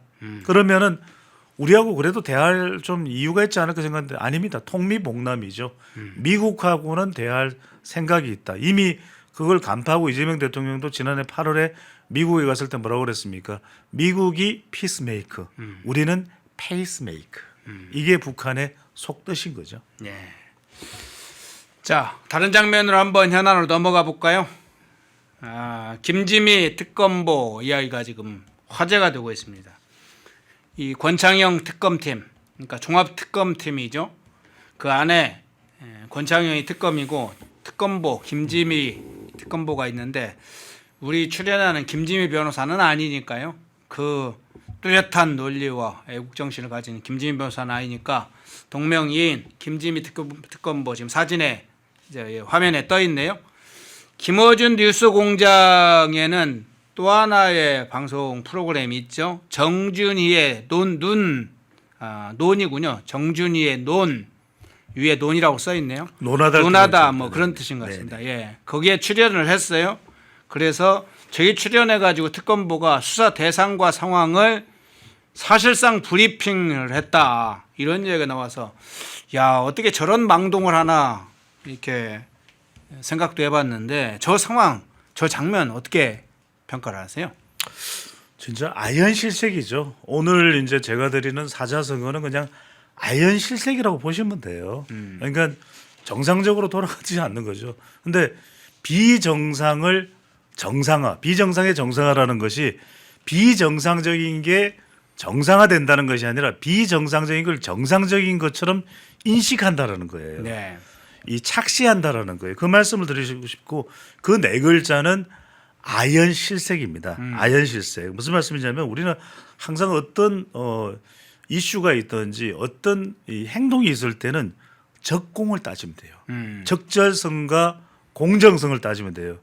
그런데 지금 특검보라는 건 뭡니까? 국회에서 이른바 기존의 이 수사 체계인 검찰 조직이 제대로 운영될 수가 없기 때문에 특검이라는 것을 물론 이제 지금 여당 일방적인 거는 하긴 합니다만 만드는 것인데 이 만들어진 것에 대해서 과연 이 특검의 이 특검 차원에서 발표할 내용이 있으면 브리핑을 하면 될 일이죠. 분명히 특검에서 얼마든지 이 특검을 출입하는 기자들을 대상으로 할 수 있습니다. 하지만 편파적이라고 이미 인식이 다 굳어져 있는 겸손은 힘들다. 겸손 많이 힘든가 봐요. 뉴스공장에 출연을 했다. 이건 뭐냐? 적절성에 어긋나는 겁니다. 부적절성이죠. 두 번째는 뭐냐면 지금 특검이라고 하는 것은 기존의 이 종합특검이잖아요. 그러면은 기존의 이 정치권 여야 가리지 않고 또는 이것이 무슨 전 정부와 현 정부를 가리지 않고 공정하게 이루어져야 됩니다. 그런데 공정한 게 아니라 이미 이 편향적이다라고 하는 방송에 출연했다는 것만으로도 편파성이에요. 공정성은 이게 확보될 수가 없고 편파적이다. 그다음에 적절하지 않고 부적절하다. 이게 정말 어이가 없는 일이죠. 왜냐하면 특검의 출입 기자를 불러다가 얼마든지 기자회견이든 브리핑을 할 수 있음에도 불구하고 특정 유튜브 방송도 아니지 않습니까? 그렇죠. 만약에 네. KBS, MBC, SBS 3사를 대상으로 한 또는 뭐 다른 이 종합 편성 매체까지 초청을 한 그런 브리핑이었다. 그러면 이해가 갈 수도 있어요. 이건 적절성과 공정성, 적공에서 문제가 된다. 그렇다면 왜 이랬을까? 무려 40여 분간 김어준 방송에 업로드되는 정준이의 논에 나갔습니다. 이건 저는 뭐 정준이가 어떻게 했다 이런 걸 떠나서 여기에 나가서 정말 이걸 외부로 나가서는 상당히 좀 신중해야 될 그런 내용들이에요. 인력 구성, 주요 수상 대상 의혹, 특히 이제 대상 의혹이라든지 특히 수사 진행 상황 같은 거는 이게 그렇지 않습니까? 특정 유튜브에 나가서 이걸 다 설명한다? 이게 뭐 정부기관입니까? 검찰 조직입니까? 지금 양평고속도로 의혹은 김지미 특검보가 본인이 담당한다고 그러면서 이렇게까지 아예 답이 정해진 특검의 성격을 분명히 하고 있습니다. 왜? 아직 끝나지도 않았는데 이 국책사업이 용역업체 도로공사 직원선에서 변경됐다고 믿는 사람은 없을 것. 권력청의 개입이 어디까지 이루어졌는지에 대한 의혹이 남아 그 부분을 파헤치는 게 특검의 사명. 그러니까 이미 정해져 있는 거예요. 특검이라는 것은 수사를 다 해보고 나서 그 답을 이렇게 답이 나왔습니다라고 이야기를 했는데 문제를 풀기도 전에 답이 뭔지를 이미 정해놨어. 그렇지 않습니까? 대표적으로 그렇게 했던 특검이 어떤 특검입니까? 민중기 특검이잖아요. 그런데 여기서 보면은 김건희 여사의 패션 의류 등 지금 양평고속도로 의혹하고는 상관도 없는 내용이에요. 특검법이 추가로 확인하는 과정에서 나온 것입니다. 새로운 진술 등이 상당히 많이 있다. 그러니까 이른바 우리가 흔히들 이야기하는 별건 수사, 별건 특검을 계속하고 있다는 것인데 그래서 여러분들한테 이미 여러분들은 다 파악을 하겠지만 제가 설명을 드릴게요. 이게 결과적으로는 특정 김어준 채널이라는 곳을 나가서 윤석열 전 대통령 등 주요 피의자들에 대한 소환 가능성을 묻는 취재 질문에 이렇게 대답하는 게 묻겠죠. 그들을 수사할 필요가 있다면은 소환이 될 가능성도 열려 있습니다. 이 정도 답변하는 게 맞는 거잖아요. 그런데 빌드업 과정입니다. 그건 소환하겠다는 거예요. 곧 원하시는 누가 원하냐? 그럼 민주당 진영에서 원하겠죠. 또 김어준 방송을 시청하는 시청자들이 원하겠죠. 원하시는 장면을 보시지 않을까 싶다. 이렇게 답을 해요. 답이 정해져 있는 그런 일종의 답이 정해진 특검을 운영하고 있다. 이렇게 볼 수 있는데 이게 결국 어떤 성격이냐. 첫 번째로는 진영을 강화하는 겁니다. 그러니까 다른 데 갈 필요 없다. 이미 그걸 여실히 보여준 사례가 있잖아요. 정청래 대표가 방송 안 나가잖아요. 다른 데 잘 안 나가잖아요. 그렇죠. 그러니까 김어준 방송 나가서 바로 지금 이 보안 수사권은 유보되고 검찰 조직을 이 공소청과 중수청으로 갈기갈기 찢어 놓는 데 대해서는 또 뭐 이 사법 경찰에 대해서도 검찰이 지휘하는 것도 다 없애버린 것은 아예 통으로 드러냈다고 이야기했잖아요. 그것은 김어준 방송 나가서 마치 브리핑을 했잖아요. 그때도. 이것은 이심정심이다. 그러면서 대통령을 이렇게 돌려까기를 한 거죠. 그렇게 하면서 한 거는 뭐냐면 일단 이 상황을 지금 김어준이 주도하고 있다는 거예요. 다른 사람이 주도하는 게 아닙니다. 지금 보십시오. 지방선거 민주당 경선 상황들을 보더라도 여러분들이 여실히 알 거예요. 전북, 경기, 지금 뭐 전남, 강주 통합시장 민주당 경선도 마찬가지인데 김어준이 그러니까 주도하는 것 아니냐라는 의심을 지울 수가 없는 것이고 세 번째는 결국 지금 현재 상황 4월 10일자로는 지금 친명이 완패하고 있는 상황. 그러니까 대통령이 하정우 수석 요새 뭐 유혹을 많이 받는 것 같아요. 열심히 일하겠습니다. 그랬더니 정청래 대표는 이런 지하에 그 대통령의 만류를 날려버렸죠. 그거는 하정우 수석이 너무 좋은 사람이라 우리가 계속 설득하고 있습니다. 대통령이 뭐라 이야기하든 우리 신경 안 씁니다. 그거 아니겠어요? 그런 상황이 지금 김어준 방송에 저는 처음에 김지미 특검 보고 그래가서 배우 김지미가 생각났어요. 그래요. 그 배우는 이런 사람이 아닌데 네. 이걸 특검보가 나간다 그러면 특검이라도 말려야 되죠. 권창형 특검입니까? 뭐 하는지 모르겠어요. 예. 자, 피의사실 공표에 해당될 수 있는 중대 사안이 발생을 한 겁니다. 양부남 의원이 이 문제에 대해서 지금 입을 열어야 돼요. 2024년 6월경에 기억하는데 피의사실 공표 금지법을 발의했던 사람이 양부남 의원입니다. 조국은 과거부터 무슨 검찰 개혁을 할 때 이 수사시가 기관의 피의사실 공표 금지 부분을 중요한 이슈로 했죠. 본인의 뭐 수석을 민정수석 할 때든 또 법무장관 잠깐 하려고 후보자 시절에도 그랬습니다. 이런 중대 사안을 민주당이 지금 왜 가만히 있는지 모르겠어요. 대대적으로 들고 일어나서 김지미 빨리 처벌하라 뭐 이렇게 해야 되는데, 자, 그 뒤에서 다시 그건 여쭤보기로 하고, 김지미 특검보의 방송 출연 내용 중에 이런 내용이 있으니까 잠깐 살펴보겠습니다. 김지미가 자신이 담당하고 있는 이 수사 내용이 어떤 게 있냐면, 수사건이 양평 고속도로 관련된 건입니다. 그 관련해서 이 방송에서 이런 이야기를 했어요. 그거 한번 띄워주시죠. 예, 저기 자막에 지금 올라와 있습니다. 김지미가 직접 이야기한 내용입니다. 고속도로와 같은 국책사업이 용역업체 도로공사 직원선에서 변경됐다고 믿는 사람은 없을 것이다. 권력층의 개입이 어디까지 이루어졌는지에 대한 의혹이 남아 그 부분을 파헤치는 게 특검의 사명이다. 그러니까 지금 김지미는 지난번 특검에서도 이미 조사를 했지 않습니까? 저거? 그렇죠. 근데 권력층 윤석열 부부나 원희룡 장관이나 관련되는 걸 아무도 찾지를 못했어요. 근데 지금 이야기 보면 권력층의 개입이 어디까지 이루어졌는지, 그러니까 개입은 있었고 어디까지 이루어졌는지 그 부분을 좀 파헤치려고 한다 하는 걸 공개했어요. 이 화면을 그대로 놔두세요. 제가 네. 그든 말씀드립니다만 어떤 이슈나 행동에 대해서는 반드시 이 적공을 따져야 된다. 적절성과 공정성이죠. 자칫 이번 2차 종합특검을 통해서 피의자 신분이 되는 사람도 있을 수가 있고 기소를 당하는 사람도 있을 수가 있잖아요. 여러분들 다 경험해봤잖아요. 그거 무슨 내란 땡땡 특검이니 민중기 특검이니 또 그다음에 뭐 대통령의 그 해병대 해병 관련된 특검 다 기억나실 거예요. 그죠? 그렇잖아요. 그것도 다 수사가 됐던 거지만 민중기 특검 같은 경우에 보면은 답을 미리 정하잖아요. 그러니까 지금 여기서도 보면 김지미 특검보가 이렇게 대답하는 것이 맞아요. 적절성이나 공정성을 생각한다면 이 진행자가 질문을 하면 글쎄 지금 특검에서 수사 중에 있습니다. 그 부분은 수사가 완료되고 난 다음에 판단할 수 있는, 이게 맞지 않습니까? 네. 제가 틀렸습니까? 근데 고속도로와 같은 국책 사업이 용역업체 도로공사 직원선에서 변경됐다고 믿는 사람은 없을 것. 그 다음에 말이 무엇이 생략됐을까요? 그 복중 의미가. 그것은 아마도 윤석열과 김건희 부부들이 작당했을 가능성이 매우 높을 것으로 보고 우리는 그것을 파헤쳐야 됩니다. 이렇게 이야기하지 않겠어요? 그럼 두 번째, 권력층의 개입이 어디까지 이루어졌는지에 대한 의혹이 남아 그 부분을 파헤치는 게 특검의 사명이라고까지 이야기했지만 그 다음 숨겨진 것은 어떻게 유추될 수밖에 없습니까?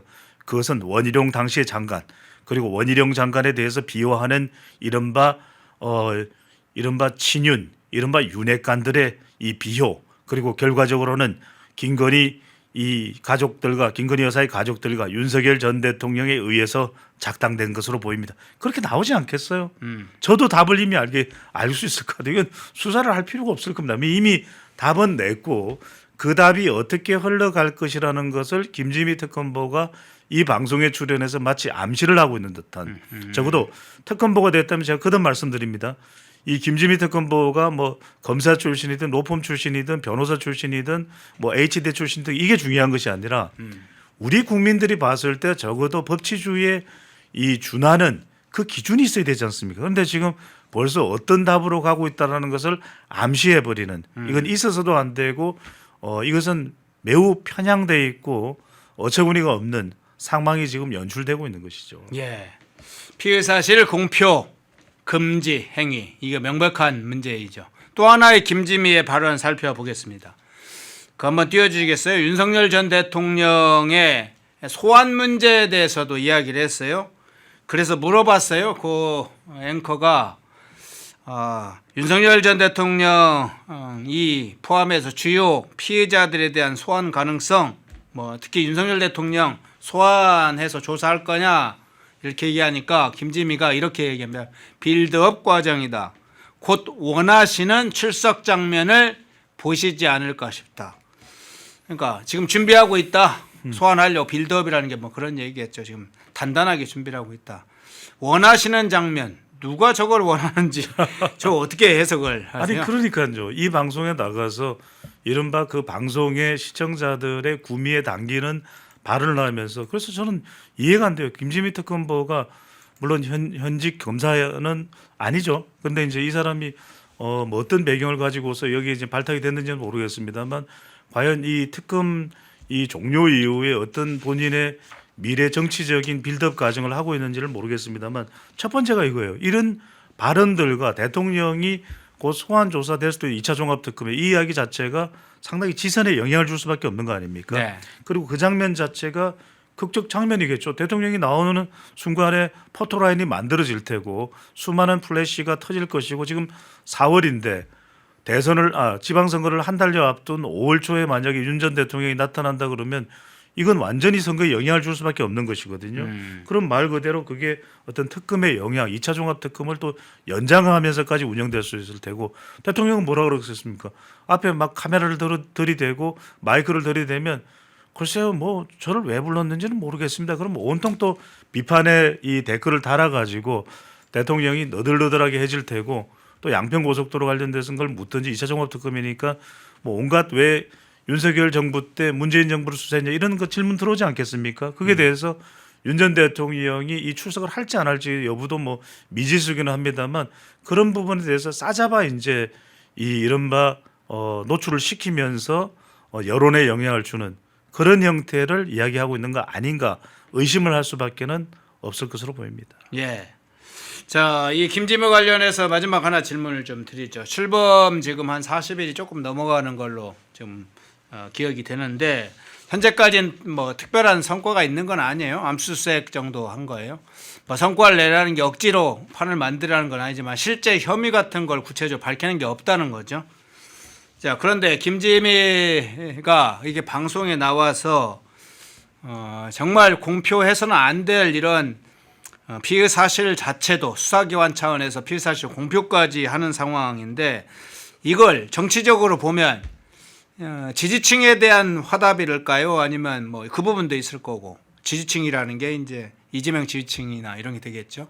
이재명 권력에 눈 맞추려고 하는 건지 뭐 포괄적으로 볼 때 어떤 차원에서 이 방송 출연해서 저런 발언을 했다고 보세요? 그러니까요. 허영크께서 오늘 짚어주는 이 내용들이 한치 틀린 게 없다. 왜냐하면 결국 특검이라는 것은 네. 정치 특검이에요. 그렇지 않습니까? 정상적인 준사법기관인 검찰이고 정상적인 사법부라면 이게 수사를 통해서 아니 지금 정부가 윤석열 정부인가요? 이재명 정부잖아요. 네. 이재명 정부의 검찰이 이재명 대통령 죽이겠다고 나서겠습니까? 그건 아닐 거 아닙니까? 적어도 이재명 대통령의 영향을 받을 수밖에 없는 검찰 조직에서 명명백백 수사를 하고 그것을 재판에 기소해서 넘길 일이 있으면 그래서 공소청, 중수청 만든 거 아닙니까? 그럼 그 수사를 해서 재판에서 더군다나 지금 뭐 사심까지 만들어 버렸잖아요.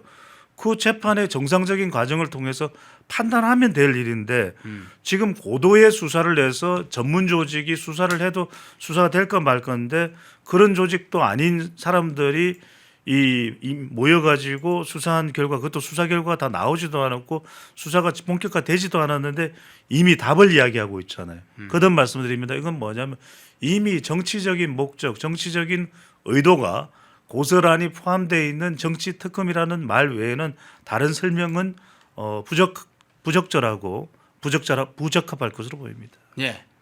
재밌는 거 하나를 조금 잠깐 소개하고 김지미를 마무리 지어야겠네요. 민변의 민변, 약칭 민변이죠. 민주사회를 위한 변호사 모임 거기에 지금 떠 있는 뉴스를 저 방송하다가 김지미 민변 출신인 건 들었는데 뭐 있을까 하고 검색을 해봤더니 마침 민변에 떴네요. 그게 떠 있네요. 2009년 거네요. 잠깐만 이렇게 보겠습니다. 2009년 7월 1일자로 올라온 내용에 이 성창일 변호사와 김지미 변호사가 민변 회원으로 만나서 지난 6월 13일 2009년인가 봅니다. 6월 13일 결혼했다 하면서 이 내용이 나오네요.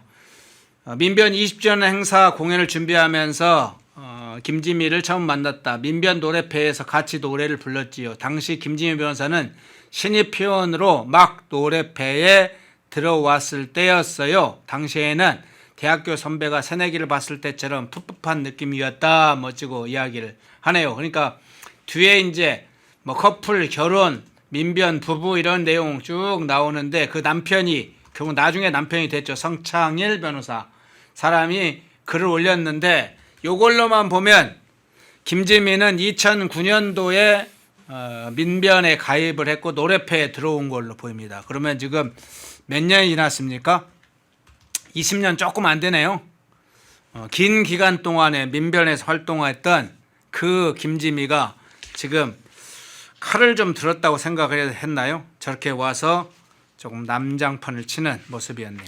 짧게 한 말씀 드리고 예. 싶습니다. 네. 저는 학생 운동 때 어떤 운동을 했든 학생 시절에 어떤 학생 운동을 했든 또는 주사파든 초주사파든 저는 그건 뭐 그것으로 비판을 받아 또는 그것으로 평가를 받을 수 있다고 봅니다. 하지만 적어도 공적인 일에 국민의 세금이 사용되는 특검에 와서 본인의 이념 성향대로 판단하고 행동하고 결정한다면 그것이 정말 우리가 말하는 법치주의가 살아있는 또 이게 공정의 정신이 살아있는 대한민국이라고 생각할 수 있습니까?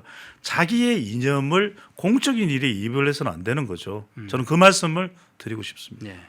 혹시 이 인물 중에도 김지미 변호사가 동명이인이면 그건 이제 김지미 변호사가 연락을 주세요. 저희가 그러면 답변을 할 테니까 동명이인일 경우에 미리 이야기를 드립니다. 김지미 변호사가 이 변호사인 걸로 보입니다. 미군문제위원회 변호사 역할도 했네요. 그러니까 주한미군 관련된 문제를 다루는 또 위원회에서 활동했던 걸로도 보입니다. 성창일, 김지미. 예. 자, 다른 주제로 넘어가 보겠습니다. 서울 한번 상황으로 한번 넘어가 봤습니다. 넘어가 보겠습니다. 앞서 경기도지사 관련된 부분을 2부에서 다뤘는데 서울시장 관련된 부분을 한번 다뤄보겠습니다. 정원호 전 선도구청장이 민주당 서울시장 후보로 선출이 됐습니다. 어제 선출이 돼서 뉴스에 좀 나오던데 단독 과반을 확보해서 정원호가 당선이 후보로 선출이 됐는데 어떻게 상황을 보셨어요? 그렇습니다. 오늘 제가 계속해서 분석 키워드를 말씀드리고 그러니까 여러분들이 잘 이해를 하시는 게 저는 계속 아이언실색 진영 강하다. 결과적으로는 정원호가 선택받게 된 가장 큰 이유 심지어는 이 박주민 의원이 가장 치명적인 것을 지적을 했거든요. 네. 직격을 했거든요. 실제 그게 경찰을 통해서 지금 고발인가요? 수사까지도 대상에 오른 것으로 알고 있는 게 바로 본인의 이 마음대로 이 여론조사 결과를 재해석해서 홍보물에 사용해서 사실상의 이번 경선에 영향을 주었을 수도 있다는 거 아닙니까? 이거 외에도 숱한 지금 만렙이라고 할 정도로 많은 의혹들이 불거지고 있는데 여기에 대해서 일종의 자가당착인가요? 오히려 김재섭 의원, 국민의힘 의원을 지금 민주당에서는 윤리위에 제소하겠다라는데 결과적으로 여러분들이 궁금한 건 이 부분일 거예요. 왜 정원호가 과반으로 한 방에 결정이 났느냐? 그 이야기는 결과적으로는 이 내용에서 지금 진영 강화가 돼 있고 앞서 이제 특검 보의 이 행위에서도 우리가 보다시피 지금은 아연실색 말 그대로 정의라는 게 없어요. 그러니까 지금 사람들은 박주민의 공격으로 인해서 자칫 무너질 수도 있다라는 정원호에 대한 위기감이 더 강하게 작동한 겁니다. 예. 실제로 우리가 빅데이터 분석을 보더라도 정원호가 이 박주민의 지적 이후에 또는 여러 의혹들 공격 이후에 무너지기보다는 강성 지지층들은 더 결집을 해요. 첫 번째. 두 번째로는 뭐냐면 일종의 성동격서 현상이 벌어진 겁니다. 지금 지난번 김어준의 공소 취소 이 거래설 파다하게 퍼뜨린 게 장인수 기자가 등장을 하죠. 그렇죠. 그 분기점이 이른바 친청의 약진입니다. 그러면서 대통령을 돌려가게 하는 식으로 이른바 청픽을 지금 곳곳에서 시도하고 있거든요. 지방선거조차도 왜 8월 전당대회는 이 친청 친문이 무조건 이겨야 되기 때문에. 그러니까 지금 경기도도 한 방에 끝냈어요. 5선의 중진인 6선입니까 지금 추미애. 네, 6선, 네, 6선으로 알고 있습니다. 추미애 같은 경우에는 여성 가산점까지도 받았다는 거 아니겠습니까? 이건 왜냐하면 반드시 이겨야 되거든요. 경기도는 친청이 밀리면 안 돼요. 친청이 밀리면 안 됩니다. 그가 지금 전북도 그런 상황이죠. 전남 광주도 그런 상황이죠. 곳곳에 그런 상황. 심지어는 김부겸까지도 설득해서 정청래 판 동진 전략까지도 구사하고 있거든요. 이게 뭐냐? 적어도 서울은 유재명, 유이재명 이 친명이 밀리면 안 되겠다. 이 결집을 하면서 오히려 추미애가 선택받는 또 이 전북 상황 또 호남 상황이 오히려 뉴 이재명과 친명계 결집을 가져왔다. 그게 정원호의 결과로 분석됩니다. 예. 자, 정원호 관련된 한번 여러 사건들 제가 기억하는 것만 먼저 좀 소개를 드리겠습니다. 여수의 성동구 힐링센터를 만들었죠. 여수 자기 고향에 땅도 가지고 있다고 알려진 이 정원호가 힐링센터를 그곳에 만들었어요. 그 사건, 성비 관련자 재채용 사건, 공문서 조작과도 연관되어 있는 한마디로 여러 가지 스캔들도까지도 막 여러 가지로 논란이 되고 있는 이 칸쿤 사태, 수의계약과 541억 수의계약과 고액 후원금 사건, 특정 지역 언론사한테 광고를 몰아주는 사건, 이게 막 사건이 질비하게 터지고 있습니다. 성도구청장 내에서 있을 때만 해도 이런 대형 사건이 터졌어요. 자, 이 부분을 어쨌든 민주당 후보 선출 과정에서는 타격감이 덜했나요? 어쨌든 지금 후보는 선출됐어요. 문제는 이제 본선인데 본선에서 지금에 나온 사건 또 추가될 사건 생각해 보면 쟁점이 좀 되리라고 봅니까? 어떻게 그렇죠. 봅니까? 이게 내부 경선에서는 왜 불이 붙지 않았느냐? 예. 지금 민주당의 내부 경선은 지금 이른바 여론에 대해서 좌우되기보다는 8월 전당대회입니다. 친청 친명의 명청 대전입니다. 지금 여러분들이 보시기에도 그럴 거예요. 민영배와 김영록의 전남 광주도 그렇습니다. 지금 전반적인 정청래 대표가 TK 지역을 활보하는 것도 그런 의미가 담겨 있습니다. 자, 그런데 본선에 가면 이야기가 달라집니다. 서울은 여러분들이 아시다시피 상당히 그래도 아직은 부동산 때문에 이 뭐 어떨지 뭐 모르겠습니다만 과거에 이 윤석열 전 대통령의 2022년 대선을 보거나 최근에는 이제 상당히 좀 지지율상으로는 흔들리고 있습니다. 보수 표심이. 그럼에도 불구하고 서울 지역은 다른 어떤 곳보다도 부동층 스윙보트가 뚜렷하고 그리고 서울의 경우에는 어떤 이슈가 막판에 점화됐을 때 상당히 그게 영향을 미칠 수밖에 없습니다. 우선 이제 이 서울 대결은 정원호 대 오세훈, 수민 또는 윤희숙의 대결인데 뭐 대체로 여러분들이 생각이 어떤지는 모르겠습니다만 오세훈 시장에 대해서 또 반감을 또 이 비호감을 가지는 분도 계십니다만 오세훈 시장과의 대결 구도가 좀 가능성이 높다고 봐야 되겠죠. 물론 이 판단은 제가 뭐 섣불리 할 수 없고 좀 지켜봐야 됩니다. 그런데 그걸 떠나서 첫 번째, 두 번째, 세 번째입니다. 본선에서 타격을 받을 수밖에 이 칸쿤 의혹이 만만찮아요. 제가 이미 빅데이터로 해서 우리 펜앤마의 칼럼을 쓰면 좋은데 조선일보 멤버십에 올렸던데 이게 거의 한 3일 동안 내려가지 않았어요. 많이 보더라고요. 왜냐하면 칸쿤 의혹이 여성과 주부층에게 영향을 미칠 수 있습니다. 왜? 주부층들은 서울에 이 거주지를 가지고 있는 이 투표권을 가지고 있는 유권자들은 여성들은 여하튼 이상하다. 그 사람 왜 또 급수를 높여서 2025년에 가급으로 재채용이 돼서 이상하잖아요. 또 청년 정책을 담당하는 한 시민단체 출신이죠. 이 사람이 왜 칸쿤을 따라갔을까, 멕시코를 따라갔을까, 그쪽 분야가 아닌데 이건 주부층들 여성 주부층에 영향을 줄 수 있습니다. 여러분들 이 표가 전체의 한 20%에 해당됩니다. 영향받을 수 있는 게. 그다음에 수의 계약을 비롯해서 지금 힐링센터라든지 굿당 게이트 이런 부분들은 이른바 화이트 칼라 이른바 윤리적 문제죠. 아니 민주당이라 해서 좀 지지를 해주려고 그랬는데 이건 아니잖아 이런 상황이 벌어질 수가 있거든요. 게다가 이런 부분에 대해서 중도는 그래도 투표하러 나가서 그래도 뭐 지지율에 따라서 좀 영향을 받아서 투표하려는데 이건 아니잖아라는 인식이 확대될 수가 있어요. 영향을 줄 수가 있습니다. 중도부동층에 영향을 받았을 때 이게 대체로 10에서 한 15%.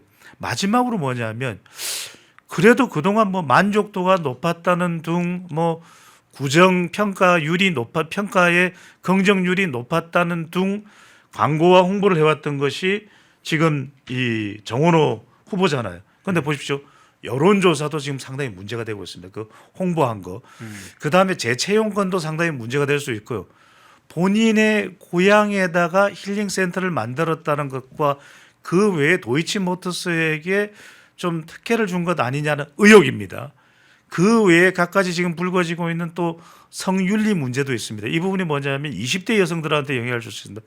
그러니까 성동 문화원장의 임명 관련된 부분. 그러니까 이런 것들은 이른바 민감할 수밖에 없고 그래도 연령대에서는 국민의힘 지지가 꽤 든든하게 두텁게 깔려있는 20대와 30대 남성 또 여성 문제와 관련해서는 이 성동 문화원장 관련돼서는 성비위 이런 관련 간접 관련이라든지 이런 부분들은 30대 여성들에게 영향을 줄 수 있습니다. 바로 2030 또 젠지 세대의 앵글이 왜냐하면 이들은 사실은 이 사람도 마땅하지 않고 저 사람도 마땅하지 않아서 그냥 투표로 안 갈래 이랬던 사람들이 이건 아니잖아.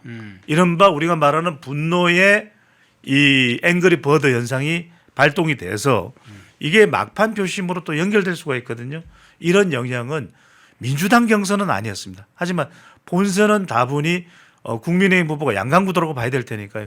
어떤 식으로 이 개혁신당 등과 보수연대를 하느냐 또 어떤 정책 얼마나 또 아프게 또 예리하게 정원호 후보 쪽의 금정을 짚어내느냐가 관건이 될 것으로 보입니다. 예. 자, 민주당이 어떤 조치를 하고 있는지도 살펴보겠습니다. 민주당이 이 칸쿤 의혹을 제기했던 김재섭 의원에 대해서 윤리위원회 징계안을 발의했다고 어제 밝혔어요.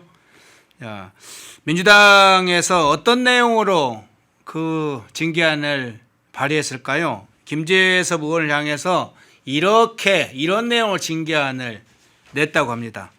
성차별적 인식이 고스란히 담겨 있고 해당 공무원의 전문성과 노동의 가치를 외면한 채 성적 대상화한 것으로 명백한 노동권 침해이며 성차별 근절이라는 헌법적 가치와 배치되는 망언이었다.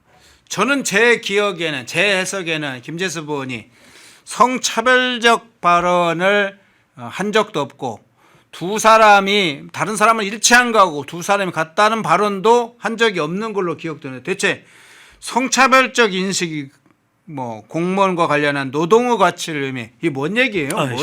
쉽게 예. 설명을 드릴게요. 이게 예. 이제 이른바 에드워드 버네이즈가 이야기하는 여러분들에게 이 팻말 시간이 상당히 유익하고 이 정보 습득 차원이 있는 것이 제가 이제 많은 그런 관련된 이론을 좀 소개를 했는데 이게 이제 이른바 에드워드 버네이즈라고 하는 세계적인 홍보 전문가의 이 프로파간다 전략에서 나오는 겁니다. 뭐냐면 네. 어떤 대상을 타격하고 침몰시킬 때는 이른바 핵심 본질을 이야기하면 타격이 안 돼요. 이른바 그 가죽의 굉장히 야비한 부분을 접근을 해버리면 그게 침몰 가능한 것이거든요. 그렇지 않습니까? 그죠? 그러니까 대표적인 게 이런 부분들을 이제 부각을 시킨 겁니다. 그래서 박원순 전 시장과 관련되는 것도 성피해 호소인 이렇게 이야기를 하잖아요. 그죠? 이게 뭐냐면 김재섭 의원에 대해서 본질적으로 핵심을 파고들면 이 부분에 대해서 대답을 못 합니다. 그러니까 어떻게 하느냐. 김재섭이 말이야.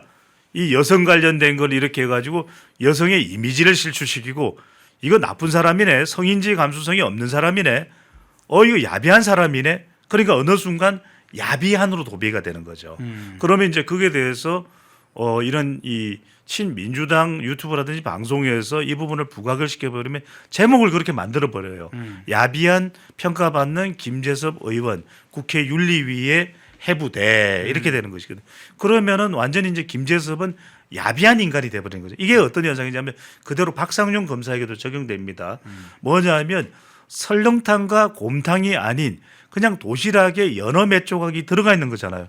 그걸 순식간에 뭐라고 이야기해요? 연어 술 파티. 그 순간 박상용은 치졸한 검사, 정치 조작 검사가 돼버리는 거죠. 마찬가지입니다. 자, 이 김재섭 의원의 의혹 제기에 대해서 이 문제 제기에 대해서 제가 간단하게 설명을 드릴게요. 짧게 시간이 많잖아요. 첫 번째는 뭐냐면 김재섭 의원이 저렇게 사진을 혹시 저 사진을 제 옆에 잠깐 보여주실 수가 있나요? 네. 이거는 뭐냐면 1번 여러분들이 명쾌하게 이해가 되시죠. 1번 표기 잘못을 지적한 겁니다. 아니 왜 이 사람이 이 여직원임인데도 불구하고 왜 남자라고 표기된 겁니까? 이게 어떤 문제가 발생한 겁니까? 뭡니까? 이걸 물어본 거잖아요. 표기 잘못. 두 번째는 물어본 건 뭐냐면 이 사람은 청년 정책 전문가인데 왜 동행했는지를 물어본 거예요. 그래서 당연히 김재섭 의원도 의혹스러울 수밖에 없잖아요. 아니 저 멀리 타국당 이 이른바 이 유카탄 반도 멕시코를 가는데 그것도 12박 13일 일정인가요? 12박 14일 일정인가요? 거기에 여직원이 동행된다. 이거 아니 정구청장님 이거 상당히 좀 의혹스러운데 해명해 주십시오. 제가 궁금해서요. 그거 궁금하지 않습니까? 그다음에 세 번째는 뭐를 했냐면 채용 의혹을 제기한 거예요.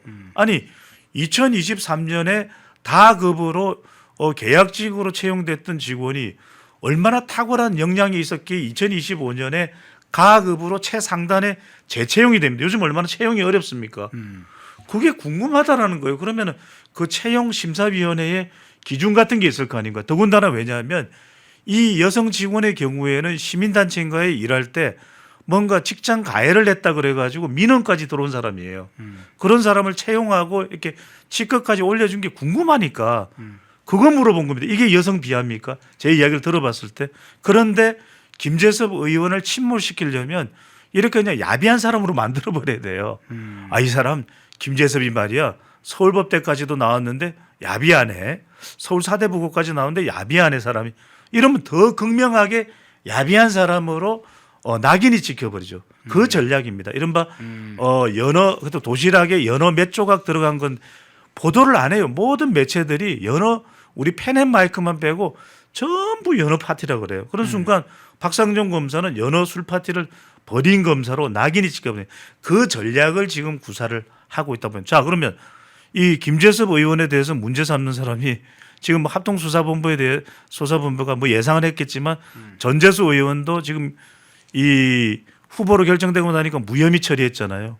왜 전재수는 안 물어보고 왜 통일교 민주당 의혹 있는 건 안 물어보고 지금 김병기 의원에 대해서는 안 물어보잖아요. 예, 프로판가스인가요? 프로판겐다인가요? 프로파간다입니다. 예, 프로파겐다인가요? 지금 굉장히 좋은 책이고 여러분들도 꼭 읽어보시면 돼요. 예. 이걸 지금 민주당은 전략으로 삼고 있다라는 생각을 저는 지울 수가 없거든요. 에드워드 버네지 아주 쉽고 재미있게 읽을 수 있는 책이니까 제가 적극 권유를 해드립니다. 예. 자, 민주당의 그런 비열한 책동과 관련해서 한번 정원호와 연결해 살펴봤고요. 마지막으로 앞서 이제 경기도와 서울 이런 동향들 살펴봤는데 마침 엊그제 경북 지역의 판세가 나와서 뭐 이게 좀 기분 좋은 소식은 꼭 아닙니다만 그렇게 소식이 아닌 것도 포함되어 있습니다. 그렇지만 한번 좀 살펴볼게요. 상황은 알아야 되니까 좀 뭐 좋은 것만 달고 맛있는 것만 섭취할 수는 없으니까 조금 달지 않아도 그것이 약이 되는 경우도 있으니까 좀 쓴 것이라고 생각하고 들어주시기 바랍니다. 경북 여론조사 결과 두 개를 보겠습니다. 하나는 이재명 지지도 여론조사하고 또 하나는 정당 지지도 조사를 살펴보겠는데요. 이재명 지지율 조사도 살펴봐야 되겠습니다. 정당 지지도 조사를 중심으로 분석을 하긴 할 텐데 이재명 지지율 한번 볼까요? 국정운영 지지율. 예, 경북 여론조사 결과를 보니까 쭉 매우 잘함, 잘못함, 매우 잘못함 이렇게 나눠졌는데 합산하면 긍정평가가 대략 43.4%, 부정평가가 42.7% 이렇게 나왔어요. 그래서 좀 긍부정이 이 경북 지역에서 비슷하게 나왔어요. 어떻게 해석을 하십니까? 그렇죠. 이게 이제 이른바 대통령이 지금 계속해서 지지율 관리를 하고 있다. 그만큼 민심 자체가 지금 국민의힘의 공천 파장 등으로 지금 상황에 영향을 미친다고 봐야 되겠죠. 그러니까 이제 보시면 알겠습니다. 매우 잘함이 높은 건 아니에요. 그런데 잘함이라는 것이 잘하는 편이다. 뭔가 이제 그리고 또 이제 대통령도 따지고 보면 또 안동이 고향이잖아요. 네. 그러니까 이제 국민의힘이 대항마로서의 역할을 해주면 저렇게까지 나오지는 않을 거예요. 근데 딱히 대항마가 없다. 그다음에 TK도 경북은 지금 그래도 대통령 지지율이 다른 지역에 비하면 제일 낮은 곳일 거예요. 그런데 그래도 대통령이 안동 사람이고 지금 뭐 특별하게 국민의힘이 대항마로서의 견제 세력의 역할을 못하다 보니까 이런 결과가 나왔다. 그런데 따지고 보시면 여러분 4개 척도 중에서 가장 높은 거라도 매우 잘못함이에요. 그래도 다른 지역에 비하면 대구는 아닙니다만 경북 지역이 대통령에 대한 평가가 가장 깐깐한 지역이다라고 볼 수가 있는 것이죠. 자, 어디에서 조사를 했냐면 뉴데일리가 의뢰해서 여론조사 기관 리서치웰이 조사를 했습니다. 그 참고해서 보시면 좋을 것 같고요. 자, 정당 지지도 여론조사를 한번 가보겠습니다. 정당 지지도 국민의힘과 민주당이 어떻게 나왔을까요? 국민의힘이 57.2%, 민주당이 22.5%. 그리고 이제 잔당들이 좀 있네요.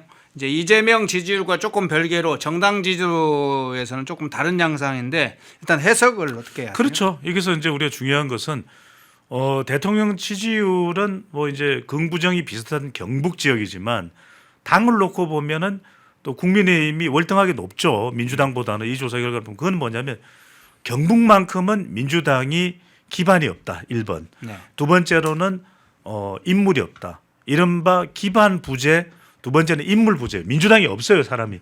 민주당이 누군가 사람이 있다면 이것 좀 달라질 수가 있습니다. 또 하나 세 번째는 뭐냐면 적어도 경북 지역은 공천 파장이 더 심각하잖아요. 그렇잖아요. 또 이철우 현 지사가 있기 때문에 현직 효과가 있는 것이다. 그러니까 민주당으로 봐서는 기반 부재, 그다음에 인물 부재. 반면에 경북은 이 이철우 지사가 그래도 현직 유지하고 있는 곳이기 때문에 현직 효과가 나타나는데 흥미로운 걸 한번 보세요. 그래서 제가 그 말씀을 드렸잖아요. 민주당이 22.5인데 대통령 지지율 한번 더 보여주세요. 대통령 지지율 한번 더 보여주시면 대통령의 매우 잘함이 얼마예요? 22.9죠. 네. 이것 정도만 민주당 지지율로 가는 거죠. 이것 정도만. 대통령을 매우 잘한다고 이야기하는 사람들은 그래도 적극 긍정평가층이거든요. 그다음 정당 지지율로 넘어가 보세요. 이 22.9가 적극 평가층은 민주당 지지율로 들어간다. 22.5로 나타난 거죠. 그러니까 이렇게 보면 여러분들이 정확하게 어떤 상관관계가 있는지를 명쾌하게 분명하게 아실 수가 있습니다. 네.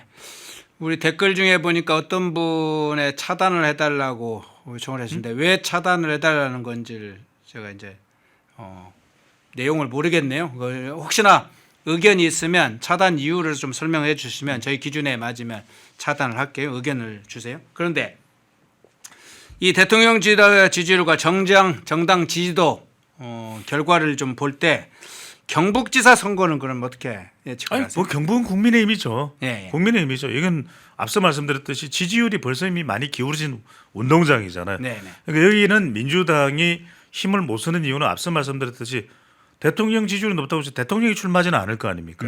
그럼 뭐냐? 인물 부재, 그다음에 기반 부재, 다른 지역구에 비해서 대구하고도 비교를 하더라도 반면에 지금 국민의힘에서는 이철우라고 하는 현직도 있고 김재원 최고위원과 지금 계속 맞붙으면서 어쨌든 간에 그것이 관심을 끌고 있지 않습니까? 서로 간에 치열한 다툼을 인해서 뭐 좀 낯을 찌푸리는 일도 뭐 생겼다 이렇게 보도가 나오곤 있습니다만 그럼에도 불구하고 국민의힘의 이 영향력이 절대적으로 미치는 지역을 한 곳만 뽑으라고 저한테 물어보신다면 그건 전체 지역 중에서 대한민국 전체에서 경북일 겁니다. 그러니까 이 지역은 국민의힘인데 국민의힘이 그러니까 공천 최종 후보를 이제 결정할 거 아닙니까? 네. 그 후보가 된다고 봐야 되겠죠. 예. 자, 그간의 경을 볼 때 이제 경북과 대구가 조금 이제 대체로 흐름이 크게 다르진 않았습니다. 약간의 격차가 있긴 했지만 예. 지금의 이제 그러면 경북 상황 그렇고 대구는 상황이 좀 여론이 다릅니까? 어떻게? 달라요. 예. 이게 황인크께서 굉장히 중요한 질문을 하셨는데 왜 다를까? 많은 분들이 궁금해요. 야, 배추도사 당신 데이터 전문가고 선거 전문가인데 뭐가 다르냐? 이게 있죠. 경북은 지역이 넓어요. 네네. 더군다나 이제 지방은 어떤 게 있냐면 이른바 연고주의가 있거든요. 그러니까 경북 같은 경우에는 민주당에 누가 나온다 하더라도 이 사람 자체가 경북 전체에 영향을 줄 정도의 사람이라 돼요. 내는 고향이 봉화입니다. 내는 고향이 상주입니다. 이것 갖고는 안 돼요. 내는 고향이 구미입니다. 이거 가지고는 안 돼요. 포항 정도는 안 돼요. 그러니까 전체를 아울 정도가 되는데 그러기에는 정당을 뛰어넘기는 힘든 거거든요. 민주당의 후보가 나왔을 때. 근데 대구는 다릅니다. 대구는 대구다 대구. 일단 대구 한 지역만 놓고 볼 수 있기 때문에 다르다. 그리고 대구는 또 세 가지의 이유가 있는데 하나는 지금 가장 지금 국민의힘에서 공천 파장이 큰 데가 뭐 충북도 있지만 대구라고 봐야 되잖아요. 공천 파장. 이게 지금 중도층과 부동층에 영향을 줄 수가 있다. 두 번째로는 이주 파장. 지금 이 파장의 이 무게가 매우 커요. 왜냐하면 이진숙, 주호영 이 파장이 큽니다. 예. 다른 지역의 미미한 정도의 파장보다 제일 굵직한 사람이에요. 이진숙, 주호영 이른바 이주 파장. 이래서 이것이 어디에까지 영향을 미칠 수 있냐면 이른바 60대, 70대, 대구 60대, 70대 이상까지도 영향을 미칠 수가 있어요. 그래서 다른 지역과 다르다. 경북하고도 다르지만 세 번째가 뭐냐면 후보 영향이에요. 경북은 여러분들 뭐 민주당 누구 거론되는 사람 기억나는 사람 있습니까? 머릿속에 떠오르는 사람 없어요. 근데 대구는 누구냐? 김부겸이에요. 경북고등학교를 나오고 말 그대로 이 민주당이라서 그동안 정치적으로 상당히 이 대구에서는 뿌리 내기 힘들었지만 2016년 총선에서는 60%를 달성을 했거든요. 떨어질 때는 그 외에 세 번의 선거에는 다 낙마를 했는데 그때는 40이야. 그 이야기는 대구는 51을 받으면 돼요. 51을. 대구는 51입니다. 그게 경북하고는 다르게 대구는 경우에 따라서는 지형에 따라서는 그렇게 될 수가 있는데 이번 경우에도 가장 그래도 민주당이 내밀 수 있는 최대 카드가 김부겸인데 이 후보 영향이 어디에 영향을 미칠 수 있냐면 여성과 30대에 영향을 미칠 수 있기 때문에 대구는 경북하고 다르다. 또 김부겸이기 때문에 다른 지역에서의 민주당과 또 국민의힘 후보들이 붙는 것하고도 다르다라는 말씀드립니다. 예. 댓글을 쓰실 때 패널뿐만 아니라 우리 내부의 이 댓글 관계자한테 지나친 인신모독, 뭐 일반적인 상호 간의 비판은 수없이 저도 댓글에서 봅니다만 상호 인신모독에 가까운 이야기를 쓰면 저희가 차단합니다. 미리 경고를 드립니다. 이제 앞서 이제 쭉 제가 다 댓글은 볼 수 없어서 세부적인 건 알 수는 없지만 관련자들을 차단했는지는 모르겠는데 그러니까 조치를 중간중간에 그런 상황 보고 조치를 해주세요. 예, 오늘 3부에 우리 배용찬 소장님 모시고 현안 문제뿐만 아니라 경북 판세 또 한번 좀 살펴봤습니다. 배종찬 인사이트 K 연구 소장님이었습니다. 고맙습니다. 감사합니다. 흐름을 읽으면 돈이 보인다. 펜앤 경제 TV. 월화수목금 오후 4시 라이브 4. 경제의 핵심만 쏙쏙. 경제 픽설. 주식 시장을 읽는 눈. 머니 인사이트. 투자의 맥을 한 방에. 박상규의 투맥. 글로벌 투자 시그널. 세계를 보는 눈. 기업가 정신의 재발견. 기업가 열전 영웅시대. 당신의 통찰이 수익이 되는 시간 라이브 4. 매일 오후 4시에 라이브로 뵙겠습니다. 시청자 여러분 안녕하십니까. 펜앤마이크 선우윤호 기자입니다. 설 명절 앞두고 또 평일에도 평상시에도 술 안주로 굉장히 좋은 게 바로 이 과메기입니다. 저도 굉장히 좋아하는 이 과메기 펜앤마이크 특가로 구매하시면은 포항 산지에서 직송되는 과메기 플러스 야채 세트를 23,900원에 구매가 가능하십니다. 소주랑 같이 먹으면 더욱더 맛있는 이 과메기, 구성은 과메기와 야채 세트만 이렇게 되어 있는데 이 야채가 어디서 오냐? 당일 새벽에 옵니다. 그래서 정말 신선하고 특히나 포항 산지에서 나오는 이 과메기는 그 어느 과메기보다도 꾸덕하고 쫄깃하고 고소합니다. 저도 방금 먹어봤는데 너무나 맛있었던 이 과메기 펜앤마이크 특가로 구매하시면은 23,900원에 구매가 가능하시니까 우측 카드에 나와있는 1522-1331 1522-1331 전화 주시면은 간편하게 문의 및 구매 가능하시니까 많은 관심 부탁드리도록 하겠습니다.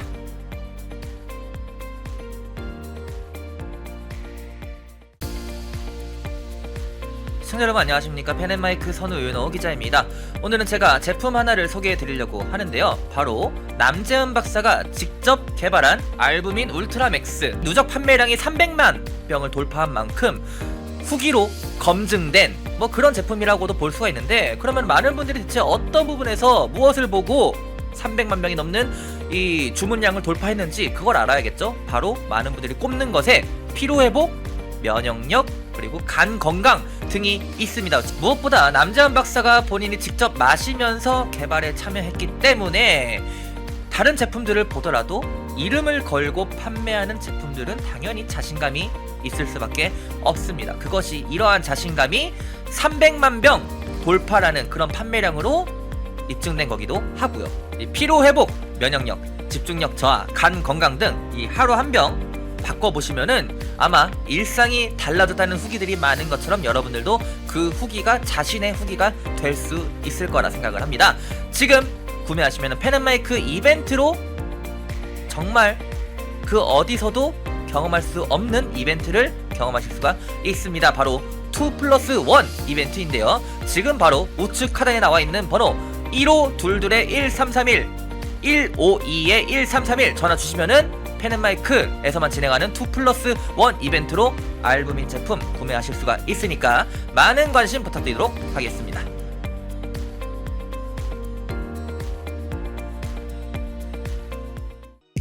펜앤마이크에서 추천하는 영상도 보고 가세요. 다른 영상도 즐기시려면 구독 버튼을 꼭 눌러주세요.